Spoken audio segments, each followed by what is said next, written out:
You've got quite a left hook. Try growing up with two brothers and not developing the ability to keep them at bay. Inga retorted gleefully. Yeah. I see why you like her so much, Al.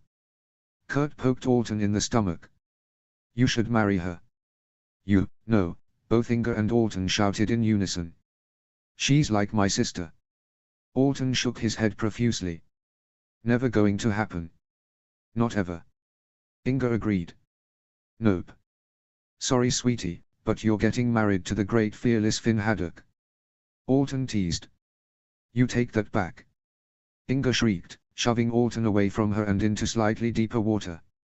Never. Alton splashed her in the face as a retort. Ah. Kurt thrust his arms out to separate the two.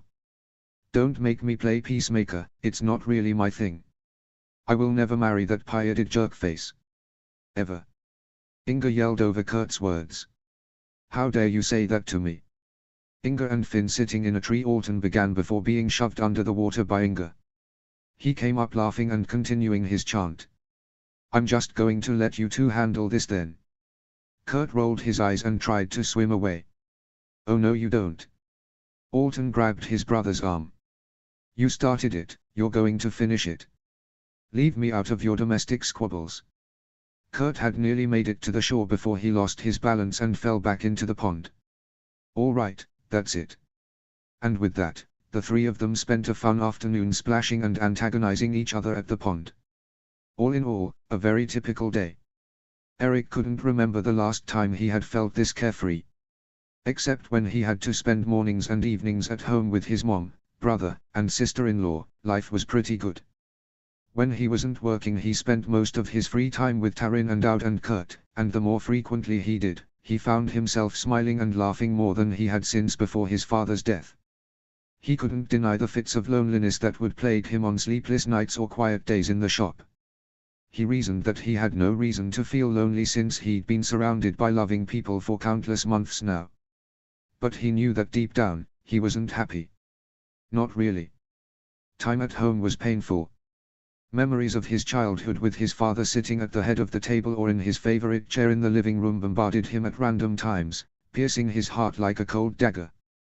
His mother's constant harping and brother's interminable, condescending attitude of ill will toward him combined forced him into his room or out the door on a constant basis. Was it so much to ask to just feel wanted? To feel loved like everybody else? He felt selfish for thinking it. Was it wrong to think that way?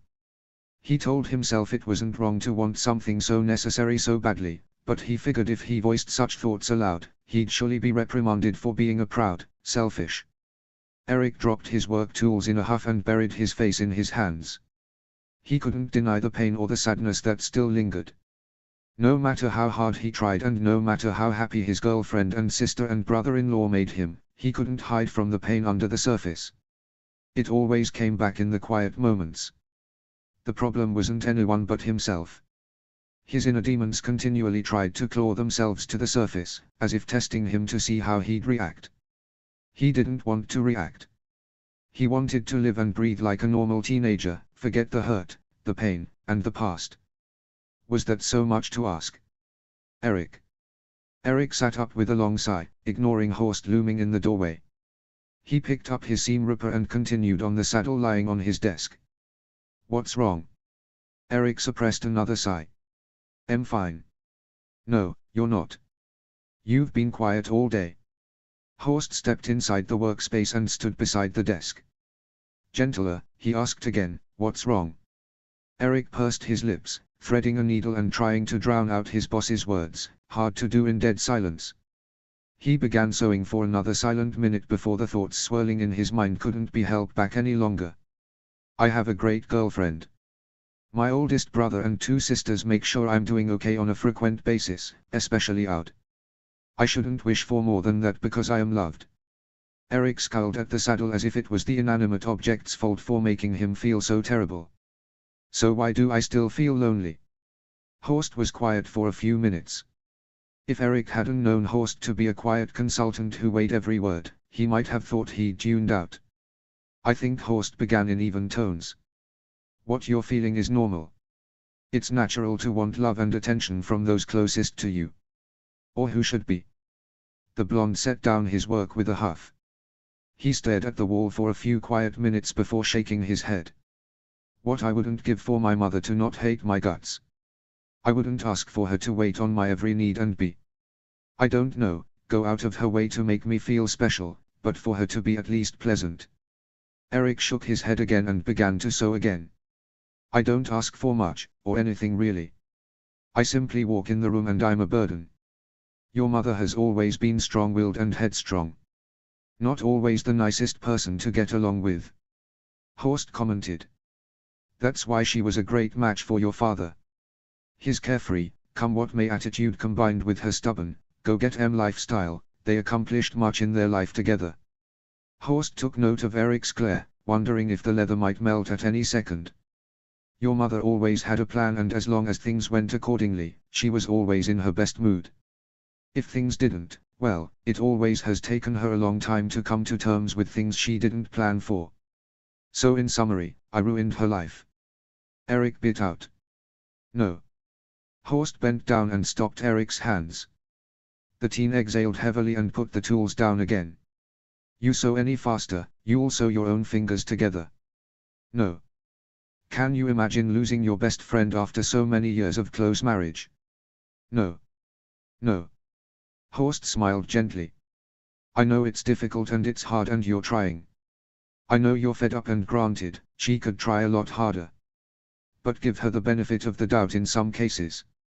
She misses him as much as you do. Maybe even more. Eric nodded numbly, staring at his lap. He wanted to respond, but suddenly his mind was blank. Was his mother's constant animosity toward him a result of his father's death? He couldn't honestly remember what life was like, aside from having a dad and a best friend with whom he spent every waking moment. Thought I'd be over it by now, Eric mumbled at last. The older I get, the worse it feels. Horst smiled sympathetically and squatted beside the teen to look him in the eyes. Did I ever tell you that I had a twin sister? Eric blinked and stared at him in surprise. You did. Horst nodded. She was my best friend. We spent every waking moment together since we were babies, literally. They chuckled lightly. Eric dreaded his next question. What happened to her? Horst's smile slipped off his face, but he held Eric's gaze. Fishing accident. She drowned when we were 12. The air sucked out of Eric's lungs. What? Horst nodded gently. I know you can imagine the shock and terror. The aftermath. The sleepless nights. The man looked away for a moment, suddenly scrambling for composure. Eric was at a loss. He'd never seen his mentor like this, not once in his entire life. Horst breathed a laugh. What I'm trying to say is, well, look at me. All these years and I still can't talk about her without choking up. Eric nodded in understanding. The pain won't ever go away. It's going to hurt and it's always going to be there. But you must allow things and people to come into your life that will dull that pain. You mustn't let yourself focus on it, not to the point that you never think about it. It's good to remember sometimes, but not the bad things. The good things. Treasure the good times you had with him, and... Horst paused. Treasure the times you have with people now. We don't know how long we have. Love your mother, even though she may not act like she loves you. She's still here and deep down, she does love you. It just may take some time for her to show it. Eric nodded again, at a complete loss. The back of his throat hurt from holding back waves of emotion. He wanted to cry. Why haven't you told me any of this before? Horst smiled and patted his shoulder. You know me. I always wait for the opportune moment. So? Eric paused. That is good advice, and I'll try to use a different perspective at home with it. But, what about outside of home with others? Adriana. Hypothetically. Horst chuckled. I will say the same thing, treasure people while they're here. We don't know how long we have. Why should we spend all of our waking moments bitter against each other? Would you want to spend the rest of your life knowing that you didn't apologize or didn't accept an apology, or didn't take the opportunity to apologize? However you want to look at it, what if? Horst paused, seeming to consider his words carefully before continuing. And truly, as God forbid it, what if Adriana passed away tomorrow? You'd live the rest of your life wishing that you'd taken advantage of the time, wouldn't you? Eric felt his young, small world narrow to a single point. Wow, yeah. Yeah, I would. Then you know what you have to do. Horst smiled as he stood. These old knees can't handle that much longer. All right, get outta here. Huh. Eric looked out the doorway in surprise. It's already evening. Yup. Amazing how fast time goes when you ask for my advice. Eric snorted. Wise old goat. Unless you'd like to work overtime. Nope. Ha ha, no. I'm outta here. Eric grabbed his satchel as stood, resolving to finish the saddle in the morning. I'll see you tomorrow.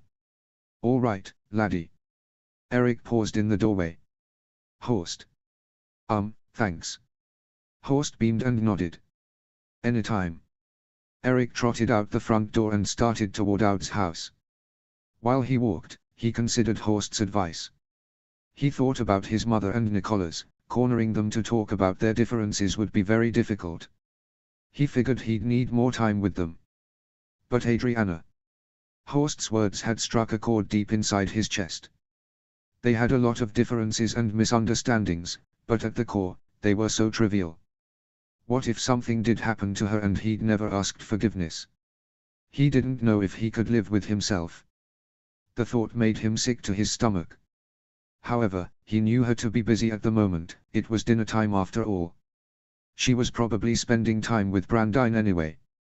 He didn't know how he'd get her away from that guy just to talk for a few minutes, or heck, how she'd respond if she even wanted to talk to him. But he had to try. He resolved in his mind to find her the next day somewhere, sometime. Even if she didn't want his apology and didn't accept him, he had to try.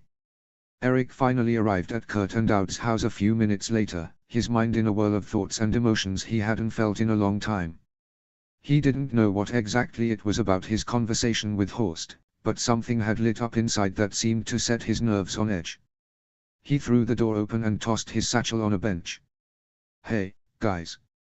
He paused in surprise at Taryn sitting beside her brother at the table as Aud bustled around the kitchen. Hey, didn't know you were here. Taryn snorted. You just walked in the door. You know what I meant. Eric rolled his eyes as he took the chair beside her. You looked excited when you came in. Aud commented. Care to share? Well, I was talking to Horst and he gave me some good advice, and I'm kinda. I don't know if I'm excited or freaking out, but whatever it is, I haven't felt like this in ages. Kurt laughed. So what wise advice did he give you? Eric glanced at Taryn, wondering how she'd take this. Well, we were talking about Mom and stuff, and Adriana. He glanced at Taryn, whose expression hadn't changed. He plowed forward. Anyway, Horst said we don't know how much time we have with people, so it's good to make amends while we can. Basically. So you're going to talk to Adriana? Aud asked as she chopped some lettuce. Eric's stomach lurched and he suddenly felt sick. Oh gods. You're going to? Taryn asked, excitement in her voice. Eric raised an eyebrow. You're okay with this? Taryn raised her eyebrows and pursed her lips. You're not asking her on a date, right? No. Of course.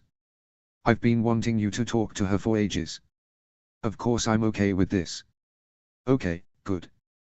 That's wonderful. Eric stuttered. He realized he was rapping his knuckles on the tabletop and froze. He was actually going to talk to her. He was going to apologize to Adriana and hope that she'd forgive him. And maybe, just maybe they could be friends again. His stomach lurched again and he took a deep breath. Oh boy. Kurt laughed. Are you okay? You look like you just lost a pint of blood. I'm fine, just. Eric bit his lip. I haven't talked to her normal in. He shook his head. Maybe I shouldn't, I'm terrified. Terror is good, man, you'll be fine. Your nervousness will show her that you're taking it seriously. Think so? Yup. Being all swag and comfortable and confident wouldn't make your apology sound very legitimate. True. Out hustled over with a pan of meatloaf, a basket of rolls, a jug of lemonade, and a handful of silverware. How she was able to carry it all without dropping anything was a mystery. You'll do fine. She's as stubborn as any haddock would be, but she'll come through. Eric hummed. Don't worry about it too much. Taryn took his hand. Eric frowned. You're enjoying this. I haven't seen you worked up about something like this before. Of course I'm enjoying this. Oh, hush up and eat your meatloaf. It felt like a full house. Adriana sat in the living room chair with a book. Finn was laying spread eagle on the couch, but upside down with his head dangling close to the floor while he sharpened a knife, a feat that was probably not so smart, and Astrid continued sewing a pair of trousers at the kitchen table. Toothless snoozed near the fireplace, wrapped in a ball as the flames heated his scales. Hiccup glanced around the big room, reveling in everyone's closeness and pleasant attitudes.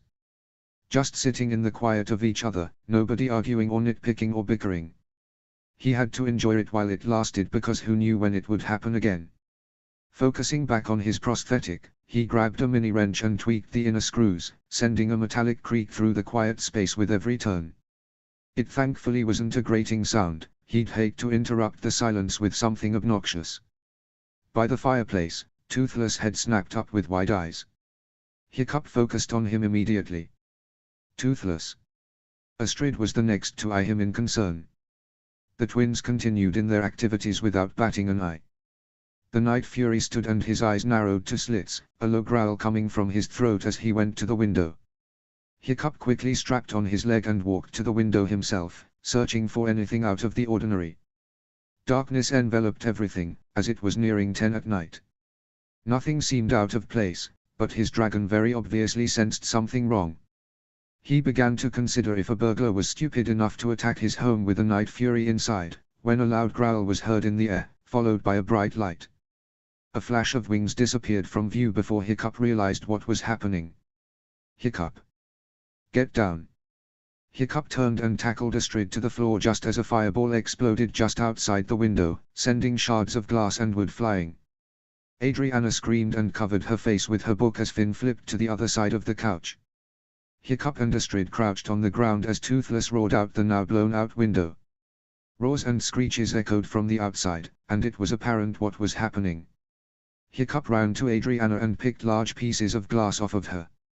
She surprisingly didn't slap him away. Are you okay? Why yeah. She nodded. What's going on? Raid. Astrid, get in the air. Finn, stay here and protect Addy. What I can help. Don't need protecting from this oaf. Both of you stay here. That's an order. Hiccup shouted as he ran outside, Toothless already crouched to take off. They took off and were joined in the air by Astrid and Stormfly seconds later. With a quick glance, their house seemed to be fine, only the one blast seemed to take out the west side window and char the outside. It could have been much worse. They're attacking the west side of the village. Astrid yelled over the wind. Hiccup glanced down to see other riders in the air, taking down attacking wild dragons as they went. He spotted Snotlout and Fishlegs among them. Let's just hope they are here for the sheep. Let's go. Hiccup shifted Toothless' tail into position and zoomed forward. Laughter bubbled through the house as Kurt made impressions of different people, like Snotlout or Horst or Bucket. The dishes had been cleared away hours ago and the two teenagers should have gone home long ago, but they enjoyed out and Kurt's company too much. Eric reveled in his girlfriend's laughter and was pleased to realize his sadness from that afternoon seemed to disappear.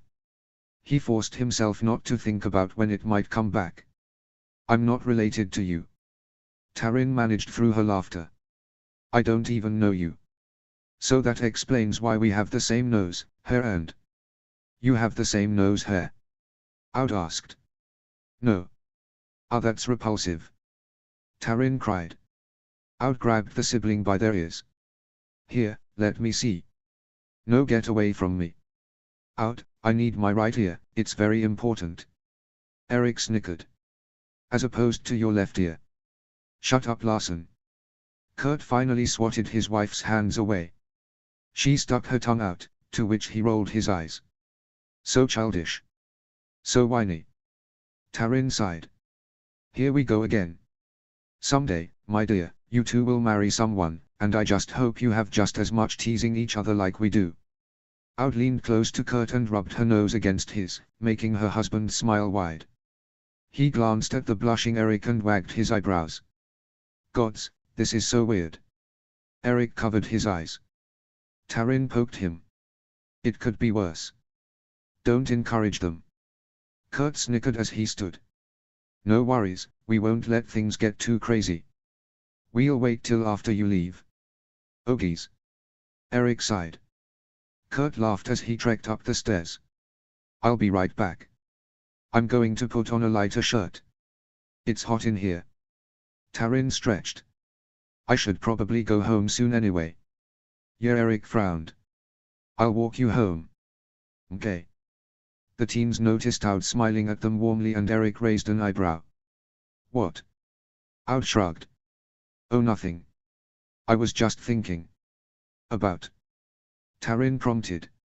Aud bit her lip as she glanced toward the stairs. Oh. Eric asked a few weeks ago when we'll be having kids. And. Oh my gods, are you pregnant? Taryn gasped. No. Aud laughed. No, but we're trying. Eric nodded once with finality. Thanks for the, notification. Good luck. The girls chortled as he buried his face in his hands again. Sometimes Eric. Wait. What do you expect me to say? Let me know how it goes. Have fun. Seriously, is this what you women talk about? No, of course not. Taryn blushed scarlet. Aud laughed into her hand. You guys are. A loud boom erupted from somewhere outside and all mirth disappeared from the room. What was that? Taryn asked. The trio stood and walked toward the door. Aud called up the stairs, Kurt, what was that? I don't know, he replied from the bedroom. We should probably. They never heard the rest of Kurt's response. Loud, maniacal roars were heard outside with increasing volume before it happened. A surging heat could be felt as orange light began to glow outside the windows. And then, the windows exploded as dragon fire rained down from the sky. The force of impact rocked the structure to its core, throwing all its occupants to the floor with furniture, broken wood and glass. Fire raced up the wood columns, curtains, and it was only a matter of seconds before the entire house was on fire. Eric sat up in a daze, recoiling from the fire burning all around him.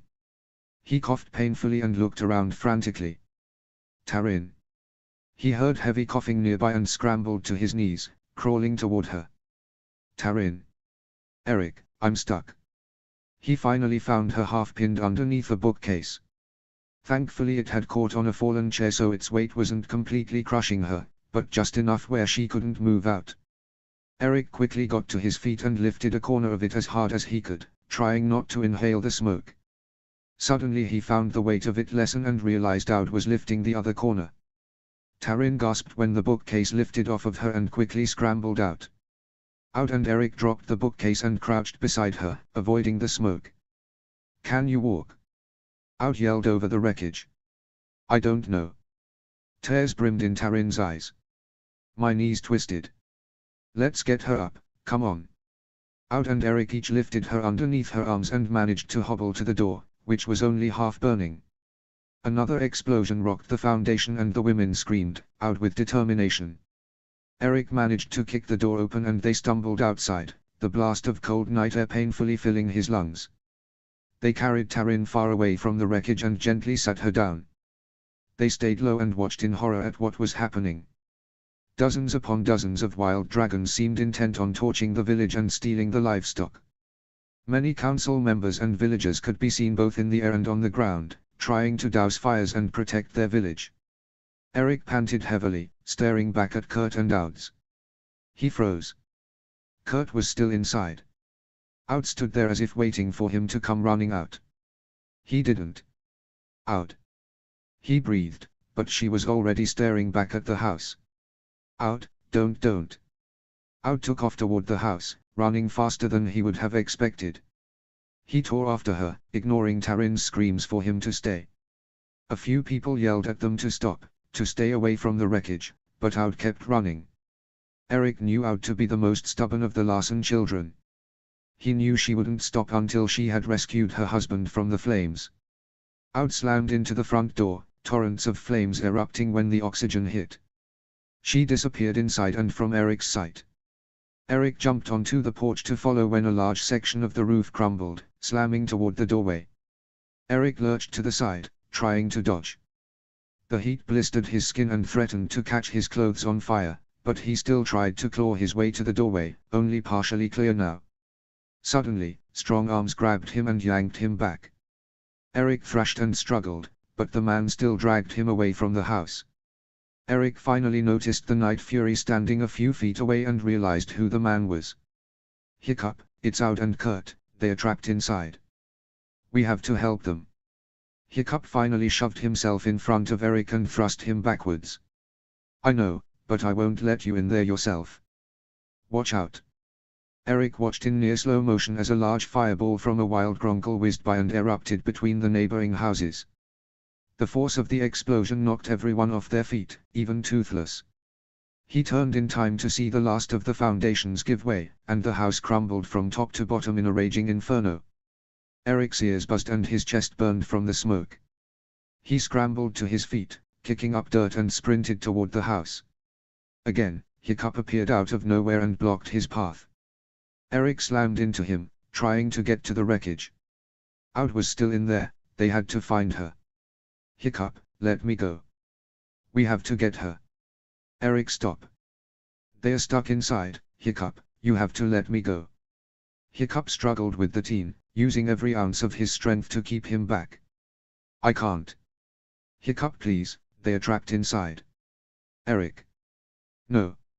Hiccup finally shouted, his strength winning over Eric's. Eric's knees buckled, his hand outstretched behind Hiccup toward the house where his sister and brother-in-law burned alive. Out. Out. Eric cried, his eyes finally filling. He struggled again, trying to move forward. Hiccup wouldn't budge. Eric's voice cracked, please, Hiccup. I'm sorry. Hiccup whispered in his ear, clutching him to his chest. There's nothing else we can do. No. Eric cried, burying his face in Hiccup's shoulder. This wasn't happening. It couldn't be happening, no, this was all a sick, twisted dream. Out. No. Lara. His mother. No. Lara wailed, crumpling to her knees. Not my sweet Out. Eric felt a wave of hysteria choke him. He shoved it down. Out wasn't gone, she couldn't be. His mother, the strongest, toughest woman in the world, wasn't sobbing 10 feet away, Hiccup wasn't holding him tightly, his sister's home wasn't burned to the ground, and Out wasn't gone. Eric shook himself out of Hiccup's arms and stood up, staring at the flames blankly. He dug his fingernails into his palms hard enough to cut, and the image didn't disappear. Smoke billowed through the night sky, flames crackled, wood popped, this was real. Eric stepped away with increasing speed, ignoring Hiccup as he tried to grab his arm. He rammed into someone from behind, whirling around to see Horst. Hey, Horst held out his arms. Eric, no, this isn't your fault, it was an ACC. She's gone. Eric whispered, hysteria taking over as he grabbed his hair. Out's gone, she went back inside and I couldn't stop her, I didn't stop her, why didn't I stop her? This isn't happening. Tell me this isn't happening. Eric. Horst wrapped the boy in his arms and felt him trembling. This isn't your fault.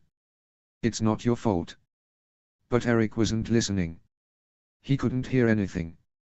He could barely breathe.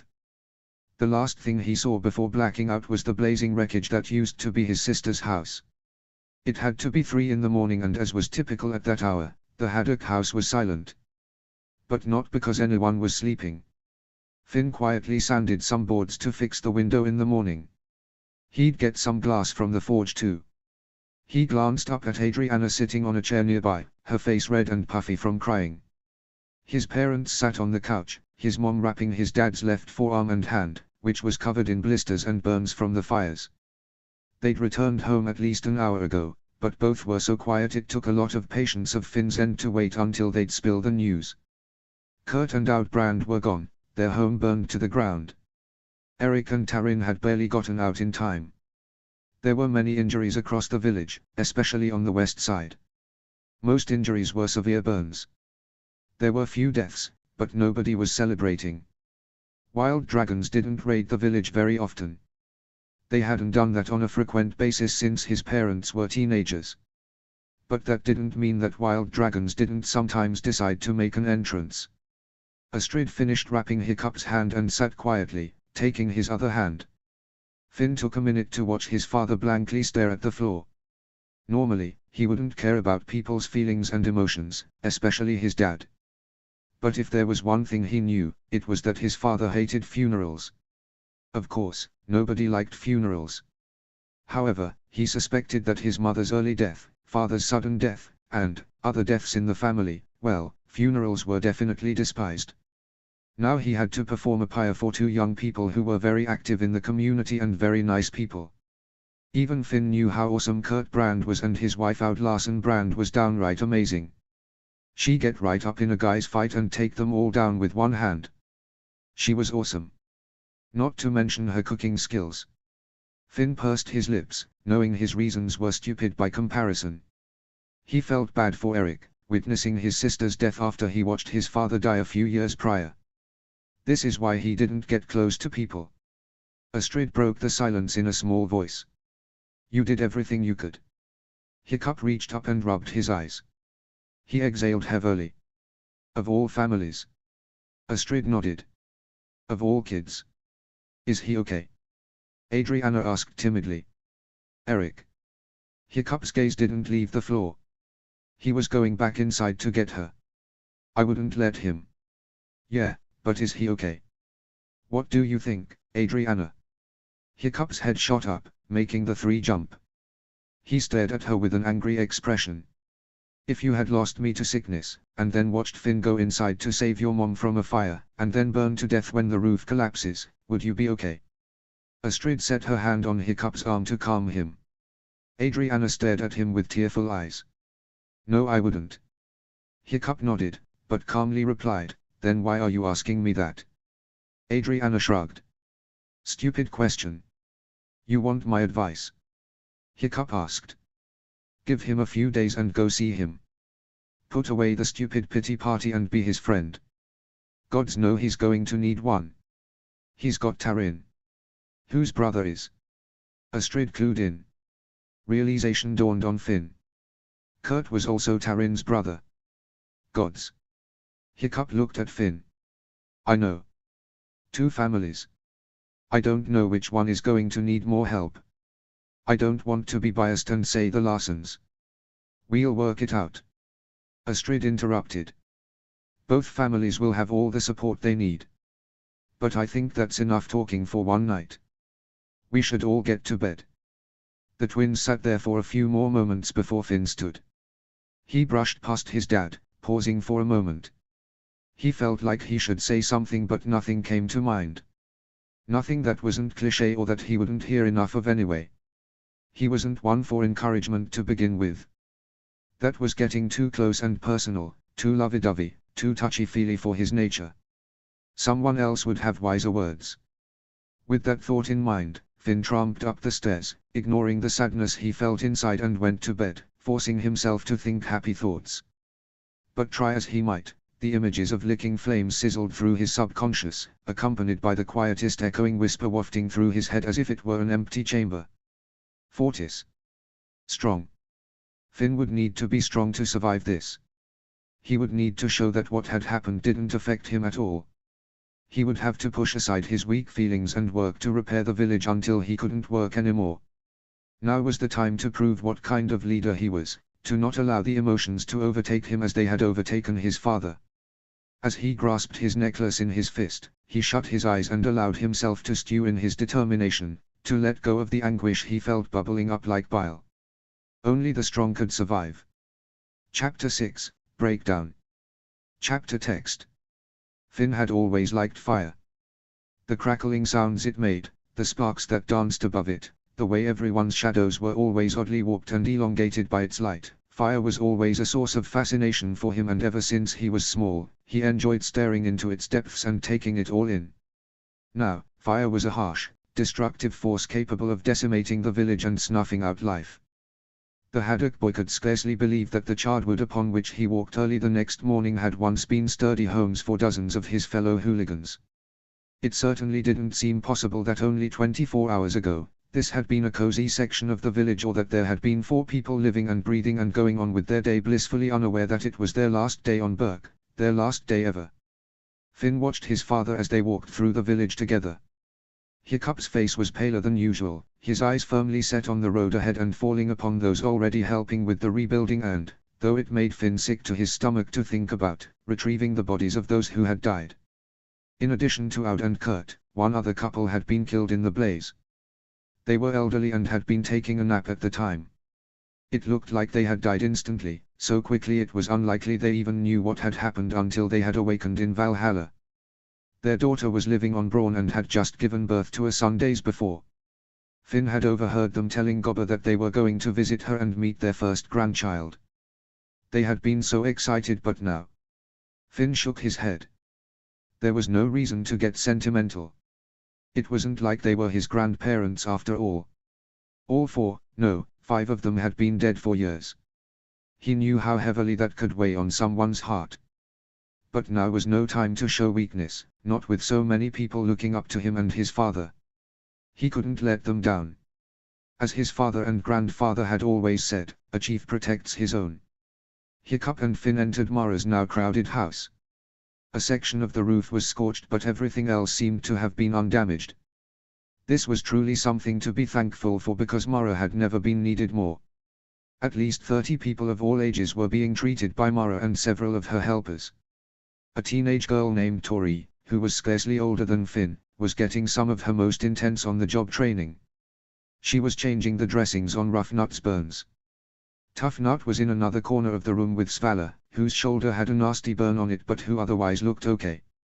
Ava slept peacefully, completely unharmed. Finn knew that they had been very worried that the smoke would have made her sick, but Mara had assured them that she would be perfectly fine. Svala had saved her life when she had used her body to shield her baby from a falling beam, hence her own burns. "Is there anything I can do?" asked Hiccup the moment Mara bustled up to him. Mara smiled at him for a moment before pointing to the far corner, where the Jorgensen and Larsen families were huddled. "Would you change Eric's bandages?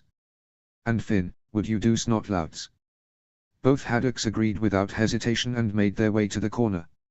Hiccup wanted to cry when he caught sight of Eric. The boy had obviously not slept well and seemed to be in a state between sleeping and waking. He flinched horribly when Hiccup gently placed his hands on his shoulder, but Magnus assured him that it was okay. The remaining Larsen daughter was crying silently on Gustav's shoulder. She and Aud had had their fair share of squabbles, but they had truly cared about each other.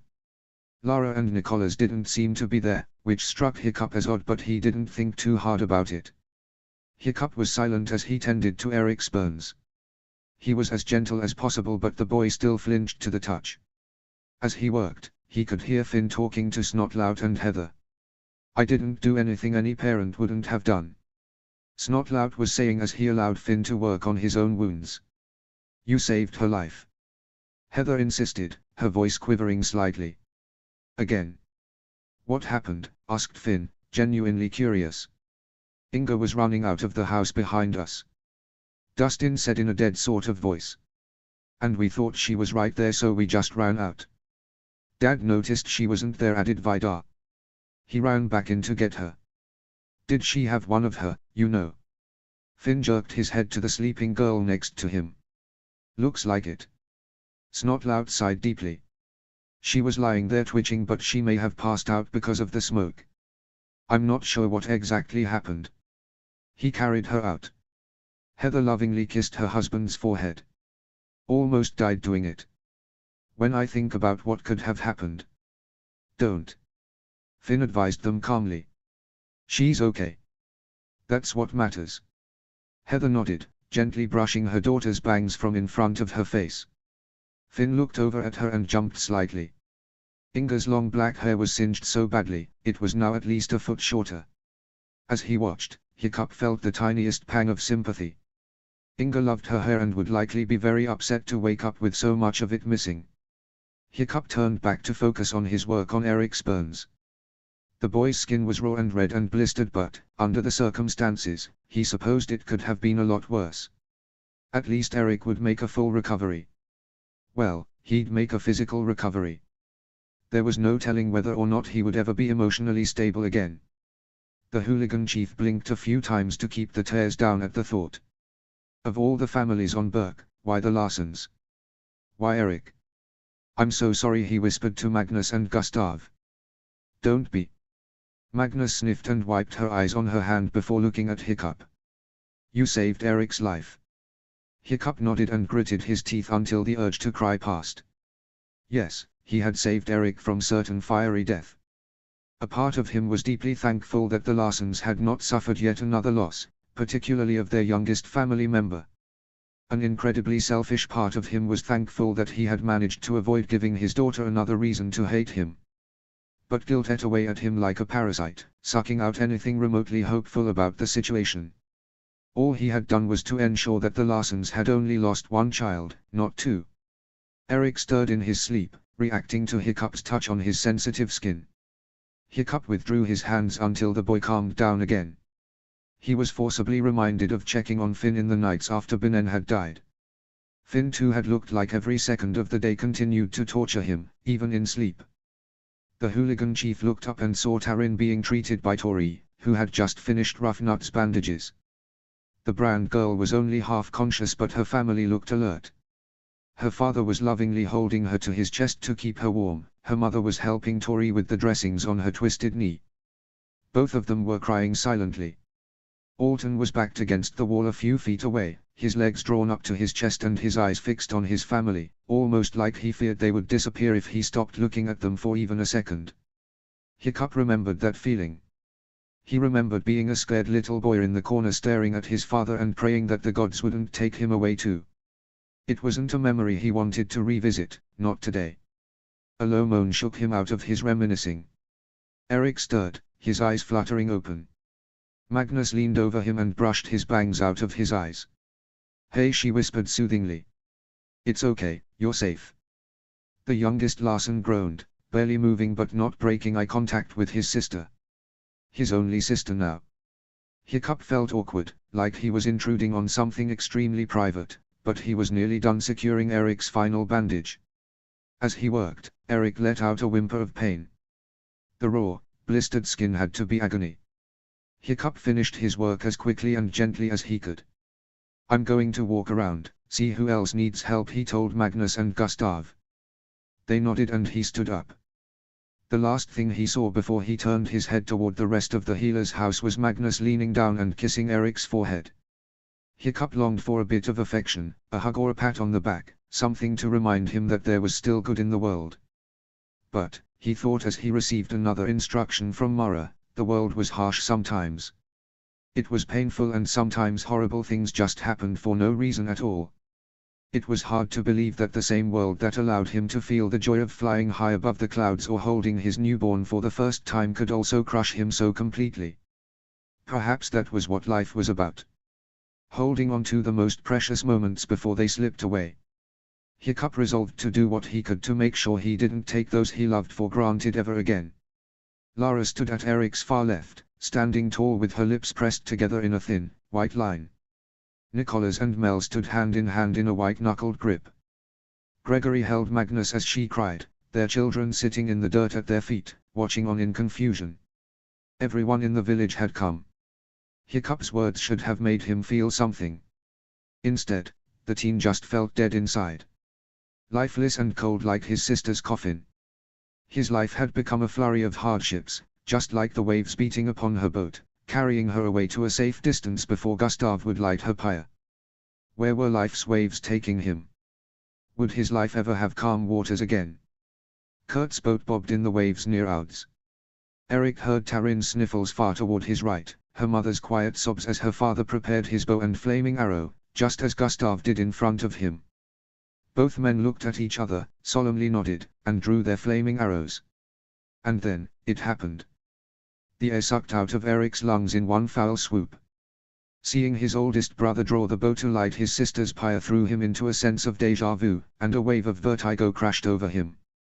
Eric remembered the day his father died. He remembered hugging him one last time before they closed his coffin.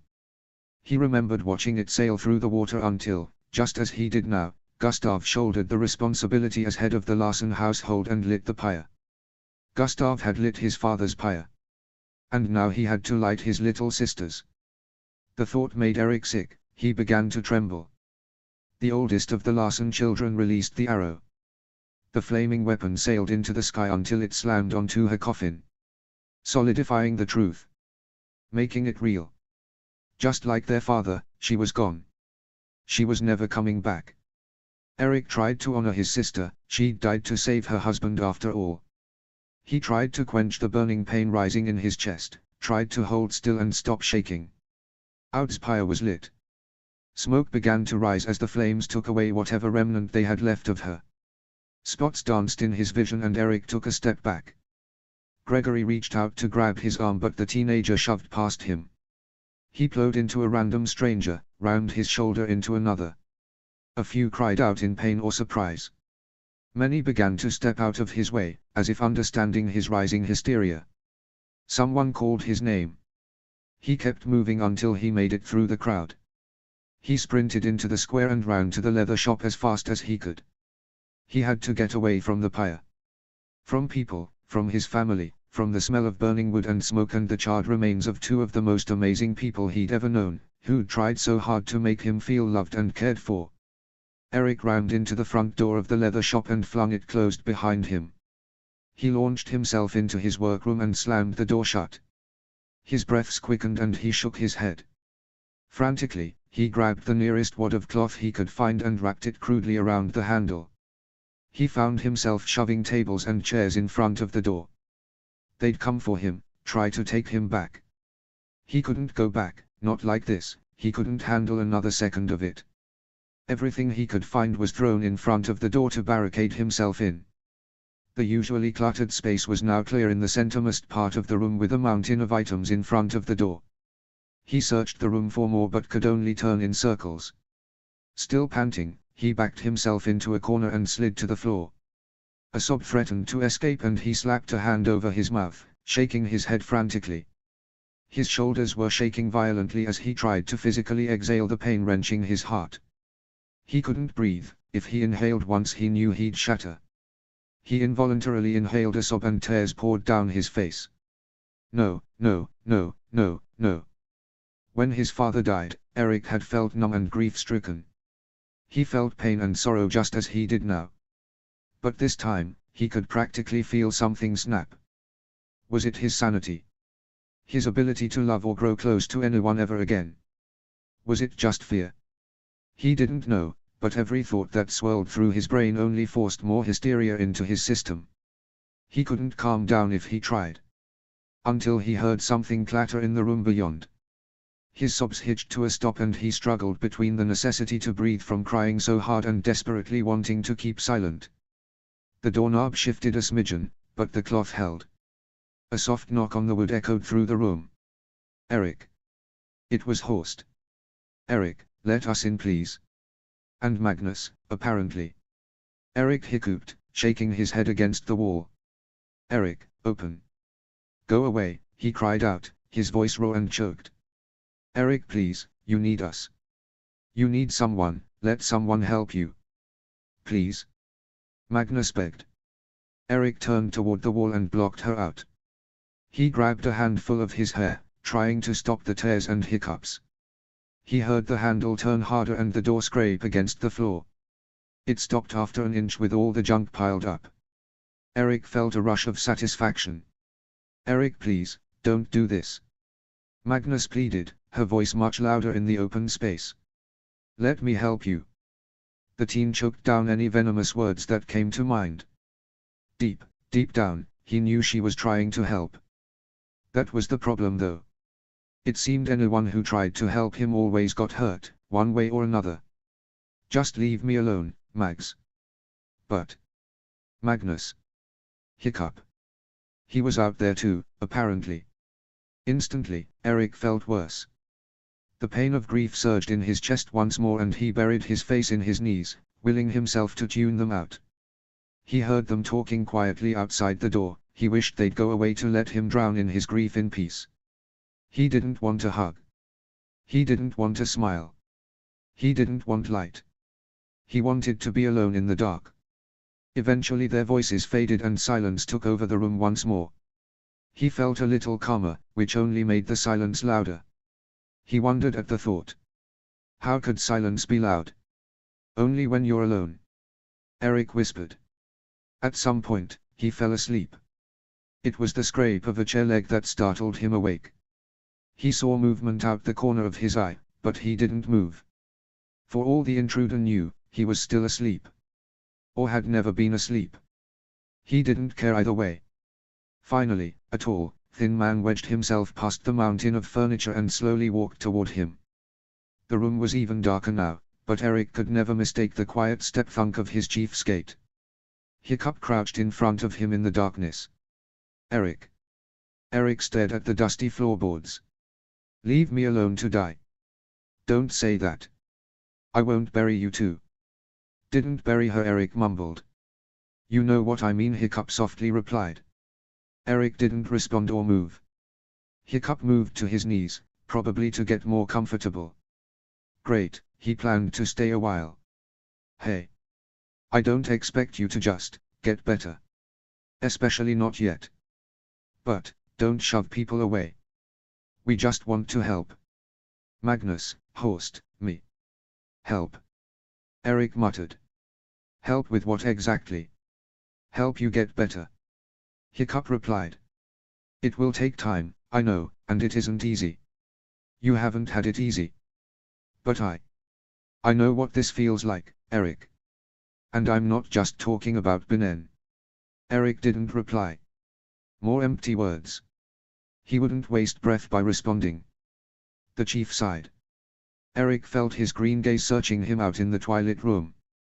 When Hiccup stood to his feet, he nearly sighed in relief.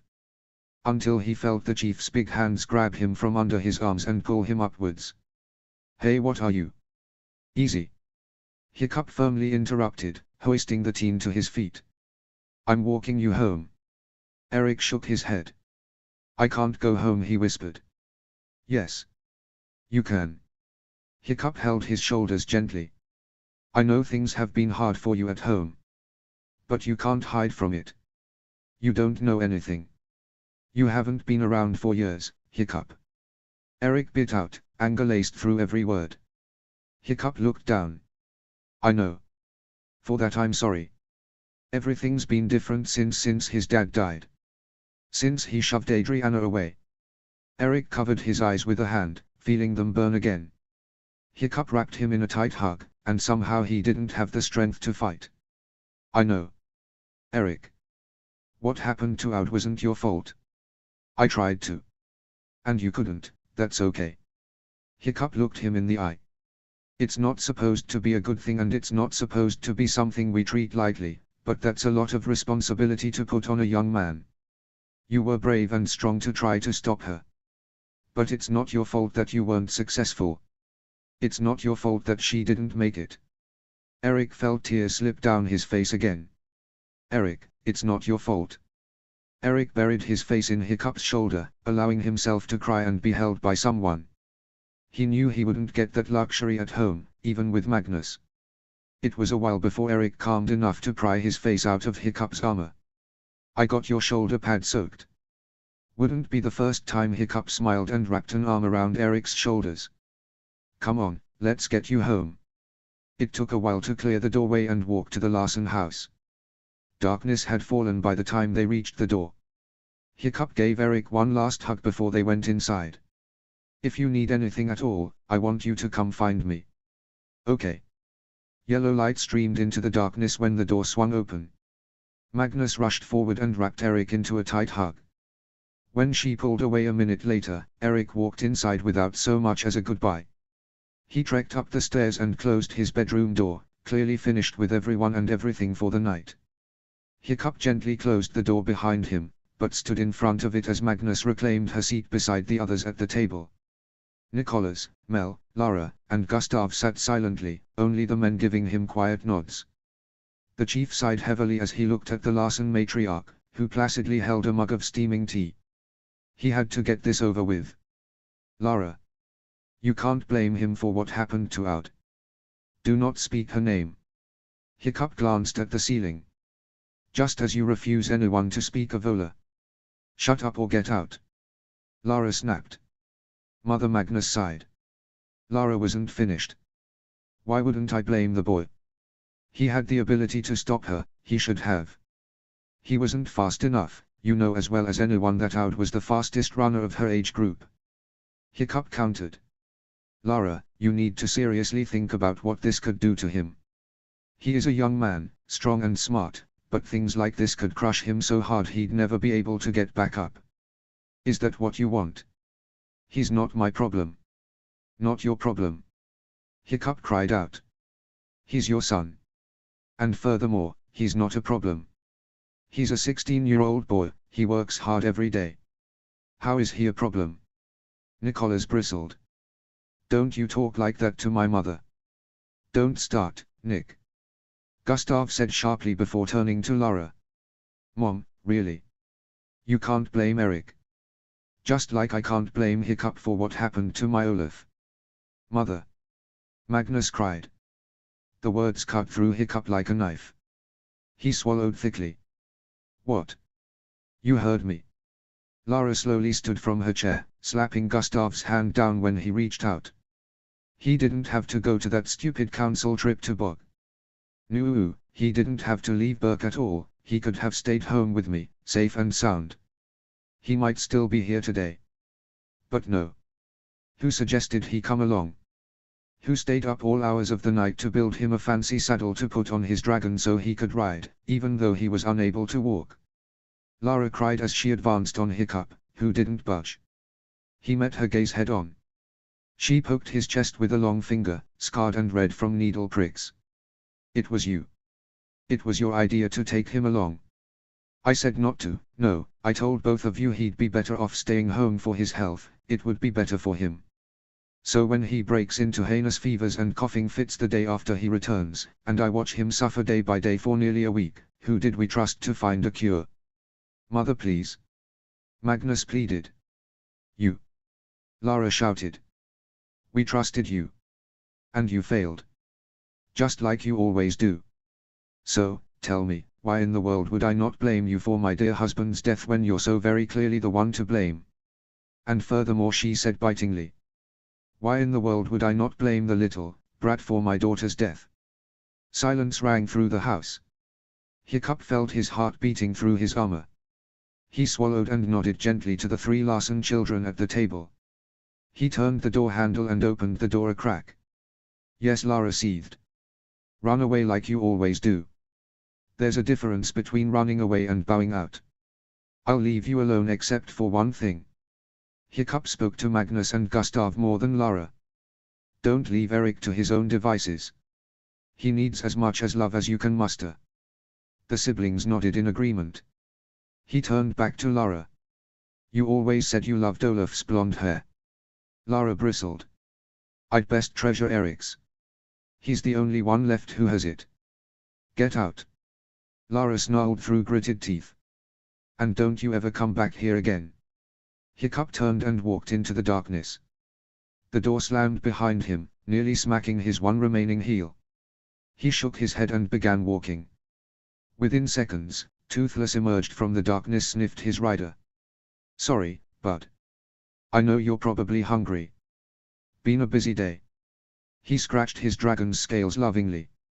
On a whim, Hiccup looked up at Eric's dark window. He wondered if he was already sleeping or if he'd overheard Lara's shouts. Hiccup sighed. Come on, bud. Let's go home. He climbed into the saddle and as they took off he promised himself he'd check in with Eric often. Every day. He wouldn't allow Eric to waste away into nothing. He wouldn't stand by and watch the boy struggle through any more hardships. He wouldn't do any more Larsen funerals. Not while he could help it. Chapter 7, Choosing to Love. Chapter text. Watching the children of Burke while their parents were away was something Adriana was beginning to enjoy quite a lot. Burkean children were old enough to take care of themselves within the village limits by age 3, as long as adults were around, and outside of them by age 6. Thus parents were required to spend an awful lot of time with their youngest children and, as any parent knows, that can be a full-time job in and of itself. That was why the parents of the village adored Adriana. She wasn't expensive and she did a very good job entertaining their little ones while they were away. But now, no one loved Adriana's childcare service more than Svala Thorsten. "I just fed her," Svala was saying on a sunny day 2 weeks after the fire, "so she'll probably be fine for the next couple of hours. She's likely to sleep through it all, so feel free to sit by and read. Extra diapers are in the bag, but you know that. We'll be fine," Adriana said cheerfully, gently rocking her body so Ava would remain calm. "She's already falling asleep. If she fusses, it's probably gas. Let her get it out of her system. But if she keeps fussing, come get me," Svala added. "We're all set, Svala. Really, if she has a problem, I won't hesitate to take her to you. But we've been lucky enough to avoid that so far." Adriana gently lowered the baby into the crib. "Have a good time. Bless you for doing this on such short notice," Svala said before waving to her baby and leaving the house. Adriana stretched before sitting down and getting out her book. She'd finished the Spaceman book days ago and had moved on to one she'd found in storage written by the same author. She liked this one too, though it was odd to see such similar writing without the characters she'd grown to love. She was reading a chapter about a man who claimed he could tell the future using the position of the stars, as if anyone could really do that, and had become so engrossed in the story that she didn't hear a nearby window open up. "Higher!" Adriana let out a startled squeak and jumped. Relief flooded her when she saw Brandine standing outside the window looking very amused. "Oh, it's just you. How flattering to be greeted with such enthusiasm." Brandine deadpanned. "Don't start, it's too early in the morning." Adriana grinned and walked over to the front door to let him in. "And keep your voice down, Ava's asleep. I wasn't going to ruin your fun," Brandine whispered. He strode over and made a face at the sleeping baby. "Oh, she's a tiny, wrinkled thing, isn't she? She's adorable." Adriana smacked Brandine's stomach, making him laugh. "I guess if you're into that." Brandine shrugged. "I dunno, I never liked babies. Smelly little things.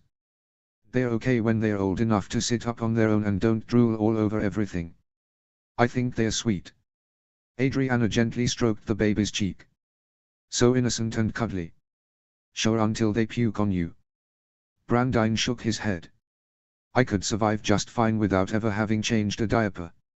"Oh come on." Adriana giggled. "You're not seriously telling me you don't want to have kids one day?" "Well, actually," Brandine scratched the back of his head, "I kind of don't. They tie you down, don't they? I've got a life to live. Maybe when I'm 40, I can have a son and be done with it. Can't really decide that ahead of time." Adriana bit her lip, a sinking feeling in her gut. "Nah, I guess not. All the more reason to just avoid the whole thing altogether." Brandine laughed. "Why do you look so disappointed? Is there something you need to tell me?" "No, don't be ridiculous." Adriana shook her head vehemently. She didn't even want to think about that. "I just thought, never mind. I thought we'd agree on that." She finished her sentence in her head. It wasn't like she was planning to elope with him, they weren't even dating, but she'd always assumed that having children would be a big part of her future. Not because it's what people usually did, but because she truly wanted to be a mother. It wasn't something she wanted to do soon, not at 15, but it was on her list of things she most wanted to do when she grew up and moved out of her parents' house. Well, get married first and then have children. Haloo, Burke to Nonny. Brandine waved a hand in front of Adriana's face, making her jump again. "Sorry, just thinking." "About?" "Nothing. It's nothing." Adriana smiled at him as genuinely as she could. "Do you want to get lunch when I'm done here?" "I'd love to." I was just checking in to ask you that, actually. Brandine slung an arm over her shoulder. It wouldn't be the same without you. Morgan never shuts up. You've noticed that, have you? Adriana laughed. Do you think Cale actually listens to it? I think he only looks at her to get a peripheral view of her chest, to be honest. Brandine. Adriana giggled and put a hand over her mouth before she hiccuped loudly and awoke the sleeping baby. Tell me it isn't true. Brandine waggled his eyebrows at her. I know what I see. It's a guy thing. I mean, she dresses like she wants that anyway. She probably does, though that doesn't mean Cale shouldn't control himself. Adriana said firmly. Yeah, I guess not. It's harder for us, you know. And it's not like you're some goody two-shoes. I know you stare at my butt every time you get the chance. Brandine winked at her. What? No, I mean I. Adriana's face went scarlet. It's fine, I know you don't mean to do it. Brandine turned his body so his back was facing her. Is it a nice butt? Brandine. Adriana couldn't tell whether to laugh or crawl under her covers and hide from the world. Come on, I'm not shy. Brandine smacked his backside. I'm not having a bad butt day today, am I? You're so inappropriate. Adriana choked out through her giggles. You like it? Brandine winked at her again before walking out the door. See you at lunch. See you. Adriana shut the door and covered her face in her hands to keep her laughter as silent as she could. Several hiccups jolted her system before she could relax enough to focus on her job. Astrid could always tell when her husband was faking it. Ever since they were teenagers, he displayed the same signs: fidgeting, lack of eye contact, and low energy. These sorts of things were easily overlooked when a village is still rebuilding after a major catastrophe. But Astrid knew those symptoms better than anyone. As she walked out of a council meeting, she saw them all as her husband thanked everyone for coming and bade them goodbye. Only the two of them remained. Hey, Astrid said in a gentle voice as she entwined her fingers in his, want to take a break from all this? Hiccup didn't reply. He didn't have to. Taking a deep breath, the two fell in step as they journeyed back to the house they shared. They nodded to Gobber and Finn at the forge, only the former acknowledged their presence, and to Hawk as he brought in the day's catch in a gigantic wheelbarrow. But the couple didn't feel awkward in silence as they might have years ago. Silence is a comforting presence when you love someone. The lack of pressure to end it can be the most freeing feeling in the world. They returned to the Haddock house all too soon to find their dragon snoozing in the pen nearby. When they walked into the house, Astrid could almost feel the stress radiating off of her husband. The empty Haddock house had a calming effect on her husband despite any past conflicts that had taken place there. The twins were out, Adriana at Tough Nut and Svalers and Finn at the forge, and the dragons were sleeping. Comforting silence was easy to achieve in this atmosphere. Do you want a cup of tea? Astrid asked in a soothing voice.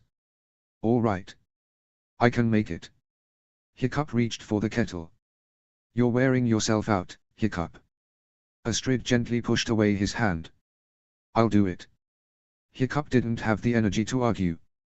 He flopped down on the couch and ran his fingers down his face. Astrid put the kettle on and slowly sank down next to him. For a moment, they were completely silent. This is a disaster. Hiccup exhaled in a voice that sounded almost like a whine. I know.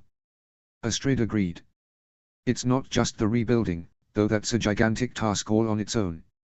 Hiccup continued in the same desperate tone. People healing from the burns, grieving over lost ones. How am I supposed to feel as chief when I walk down the street and see such miserable people?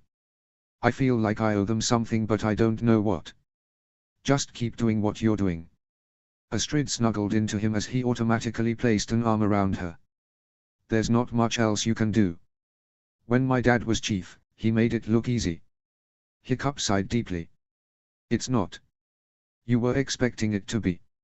Astrid asked. Hiccup breathed a laugh. No. But I didn't think I'd have to deal with the deaths of two people in their early 20s either. Your dad dealt with my brothers. And he was 16. Astrid reminded him. Chiefs have to be there for the darkest moments of their people's lives. But that doesn't mean they don't have feelings. Or that they don't need a break. I don't have time for a break, Astrid. Hiccup groaned. Just a cup of tea with you will set me back a bit. You sound like Finn. Astrid rolled her eyes. And last time he pulled something like that, he got so sick he was out for days. Forgive me if I don't want the same to happen to you. Hiccup smiled and snuggled up to her. You're probably right. He kissed her forehead just as the kettle hissed. Tea's ready. Astrid rose from the couch and poured the hot tea into 2 cups. She then sat back down and took a sip. Too hot. Why do you do that? Hiccup asked her as he took his own sip. I'm okay with slightly cooler tea if it makes you more comfortable. And yet it's you I'm trying to calm down. And for you, calming down means scalding tea. It's not scalding. Speak for yourself. Astrid stuck her tongue out at him. Am I burnt already? Hiccup laughed. You're fine. Your taste buds haven't melted off quite yet. That's comforting. If I couldn't eat sweets anymore thanks to your tea preferences, I would have to make the second week of every month even more difficult for you than it usually is. Hiccup shuddered. Don't joke about that. Between you and Addy, I feel like I'm in a war zone already. You wanted a daughter. Astrid nudged him. And I'm thankful for the one I've got. Hiccup grinned. I mean, it could be worse. She could be like Heather and start throwing things at us. That's not Heather's fault. Astrid rolled her eyes. Have you seen who she's married to? Snotlout doesn't understand the concept of tact. So we've got about 2 years before the Jorgensen household becomes twice as dangerous. Hiccup breathed a laugh.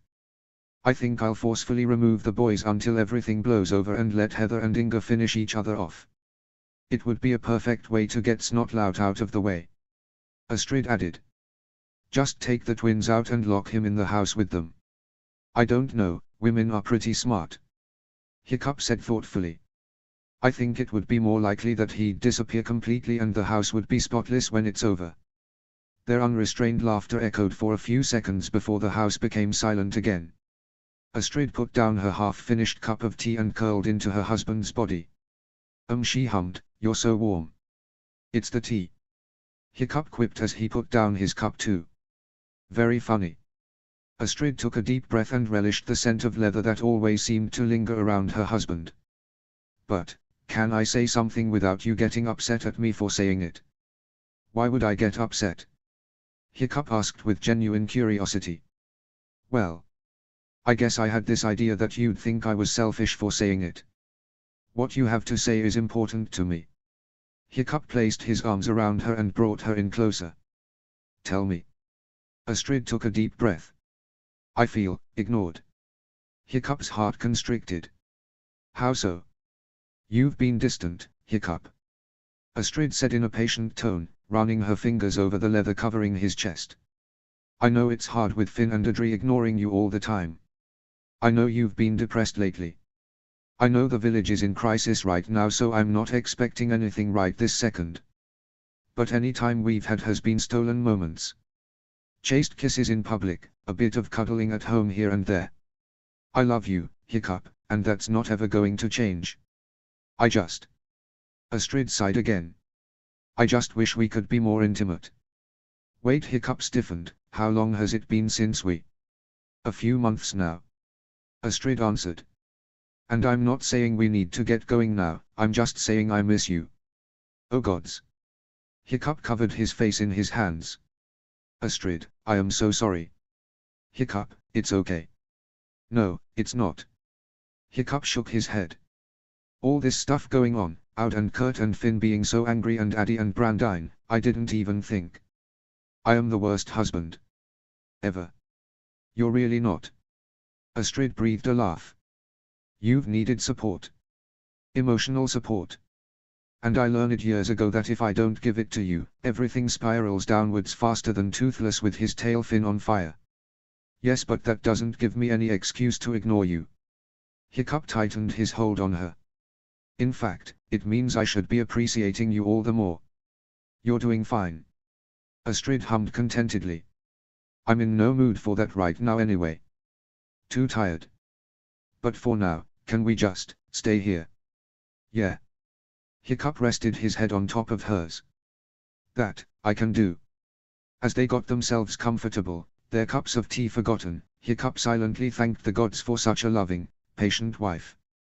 It truly was a miracle he and Astrid were still together, and happy together at that. Sudden parenthood, stillbirth, kidnapping, fighting, not having enough time together, even one of those things should have broken them up. Any average couple who had endured the kind of strain they had would probably never speak again. But love isn't about euphoric feelings that surround closeness to another person. Love is a choice. It's a choice to ignore your feelings and your anger and to still fight for your loved one regardless of circumstance. And, without a doubt, at this point it was easy to tell that Hiccup and Astrid loved each other with that rare kind of intensity that set them apart from the starry-eyed couples around them.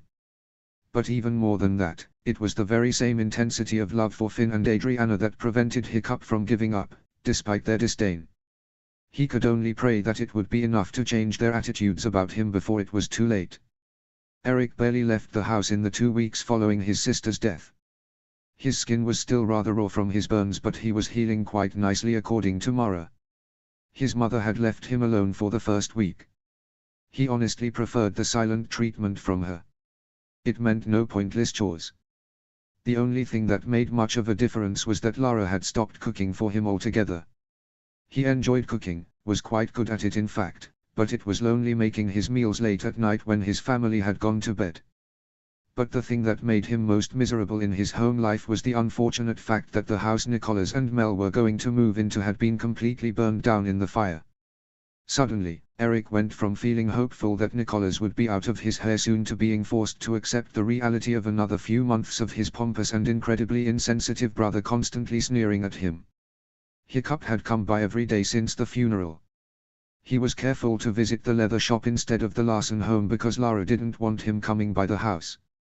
Horst left him alone most of the time. He, more than anyone, understood Eric's pain and he didn't intrude.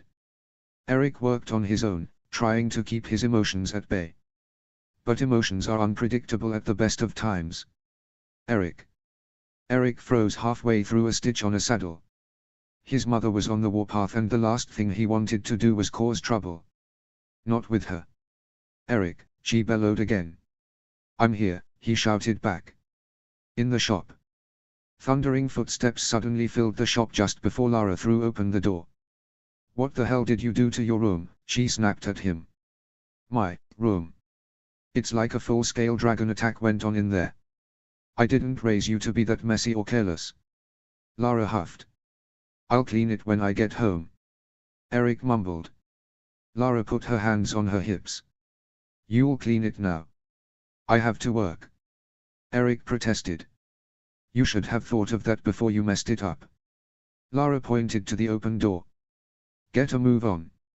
I'll tell Horst where you are when he gets back. But. No arguments. Lara said sharply. Eric walked out of the leather shop with slouched shoulders and his hands in his pockets. In truth, he was neither neat nor messy by nature. He didn't dust everything to perfection, but he did like to have some semblance of order to his bedroom. But after out, he simply didn't care. Why should he keep his room cleaned when it could all be destroyed in an instant? Why take care of himself when he was going to die anyway? He walked, staring down at his feet and not paying any attention to where he was going. A body suddenly slammed into his right side. Eric was halfway through mumbling an apology when he stopped and stared. He knew those boots. He looked up and his insides turned to ice. Bright green eyes met his gaze, eyes that showed the same trepidation as his own. Adriana. Sorry, he stuttered, turning away from his former friend. Didn't see you. Eric, wait. Adriana stood her ground and waited for him to face her again. I'm really sorry. It's fine. I wasn't paying attention to where I was going. No, not that, the Haddock girl continued, trembling slightly at the prolonged eye contact. Eric knew it made her uncomfortable. I wanted to come by. I didn't know what to say. Something struck Eric so hard, his knees buckled slightly. Shame flooded through him, drowning his other emotions, even his grief. He wanted to cry again, but he gritted his teeth and held it together. Anna. Adriana fixed her gaze on him, her eyes full of apprehension at what she was about to hear. Not your fault, he mumbled, not sure if he wanted her to hear. Sorry. He sighed and forced the tears back. What happened with my dad? You. One of the tears rolled down his cheek. You tried. You just couldn't. Adriana, eyes glistening with tears of her own, suddenly stepped forward and put her arms around him. He felt like she was squeezing the tears out of his eyes. He slowly placed his arms around her too and held on tight. And just like that, it was as if the last year and a half hadn't happened. She was his best friend, the one person who truly understood him. It felt like she was meant to be there, like she fit perfectly in his arms. For one wild, reckless moment, Eric completely forgot he had a girlfriend and was overwhelmed with the desire to kiss her. But common sense kicked in a split second later and the gnawing pain ate away at his insides yet again. His heart ached for her, for everything she offered. Her friendship, her stories, her laughter, but he was dangerous. He had loved Olaf and Aud with the same carelessness and he had watched them both die. He couldn't let that happen to Adriana. What if it was her pyre next? In an instant, he could see it as clear as day. A boat decked in her favorite flowers and stories slowly sailing out, her father shooting the flaming arrow into it, tears running down his face. Eric tensed. Her life was so much more important than his happiness. He suddenly grasped her shoulders and thrust her away. I'm sorry, he muttered, his eyes still leaking with tears. But I can't do this. I don't blame you for what happened, but I just can't. Eric. You're better off without me. Eric took several steps backward. That's not true. Adriana hiccuped silently and wiped her tears away with her wrist. I was horrible to you and I'm so sorry. But I really missed you. Eric shook his head. No, please stop. Just leave me alone. He didn't wait to see her reaction. He didn't need to. As he turned and took off in a run toward his house, he distinctly heard a familiar hiccuping sob. But he couldn't go back. He couldn't look back. He couldn't let her die too. And, most importantly, he could never let himself love anyone ever again. Chapter 8, Bleed. Chapter text. It happened again. Hiccup lay in bed, his eyes shut and his body heavy against the mattress. He could hear Astrid's breathing beside him and could tell that the sun wasn't even out yet. His heart was beating loudly in his ears and he could feel the sweat on his body. Gods, over 10 years and he still couldn't escape. If it wasn't watching Dager's body crash into the rocks below or horrible scenarios involving the twins' sudden deaths or abandonment, it was this.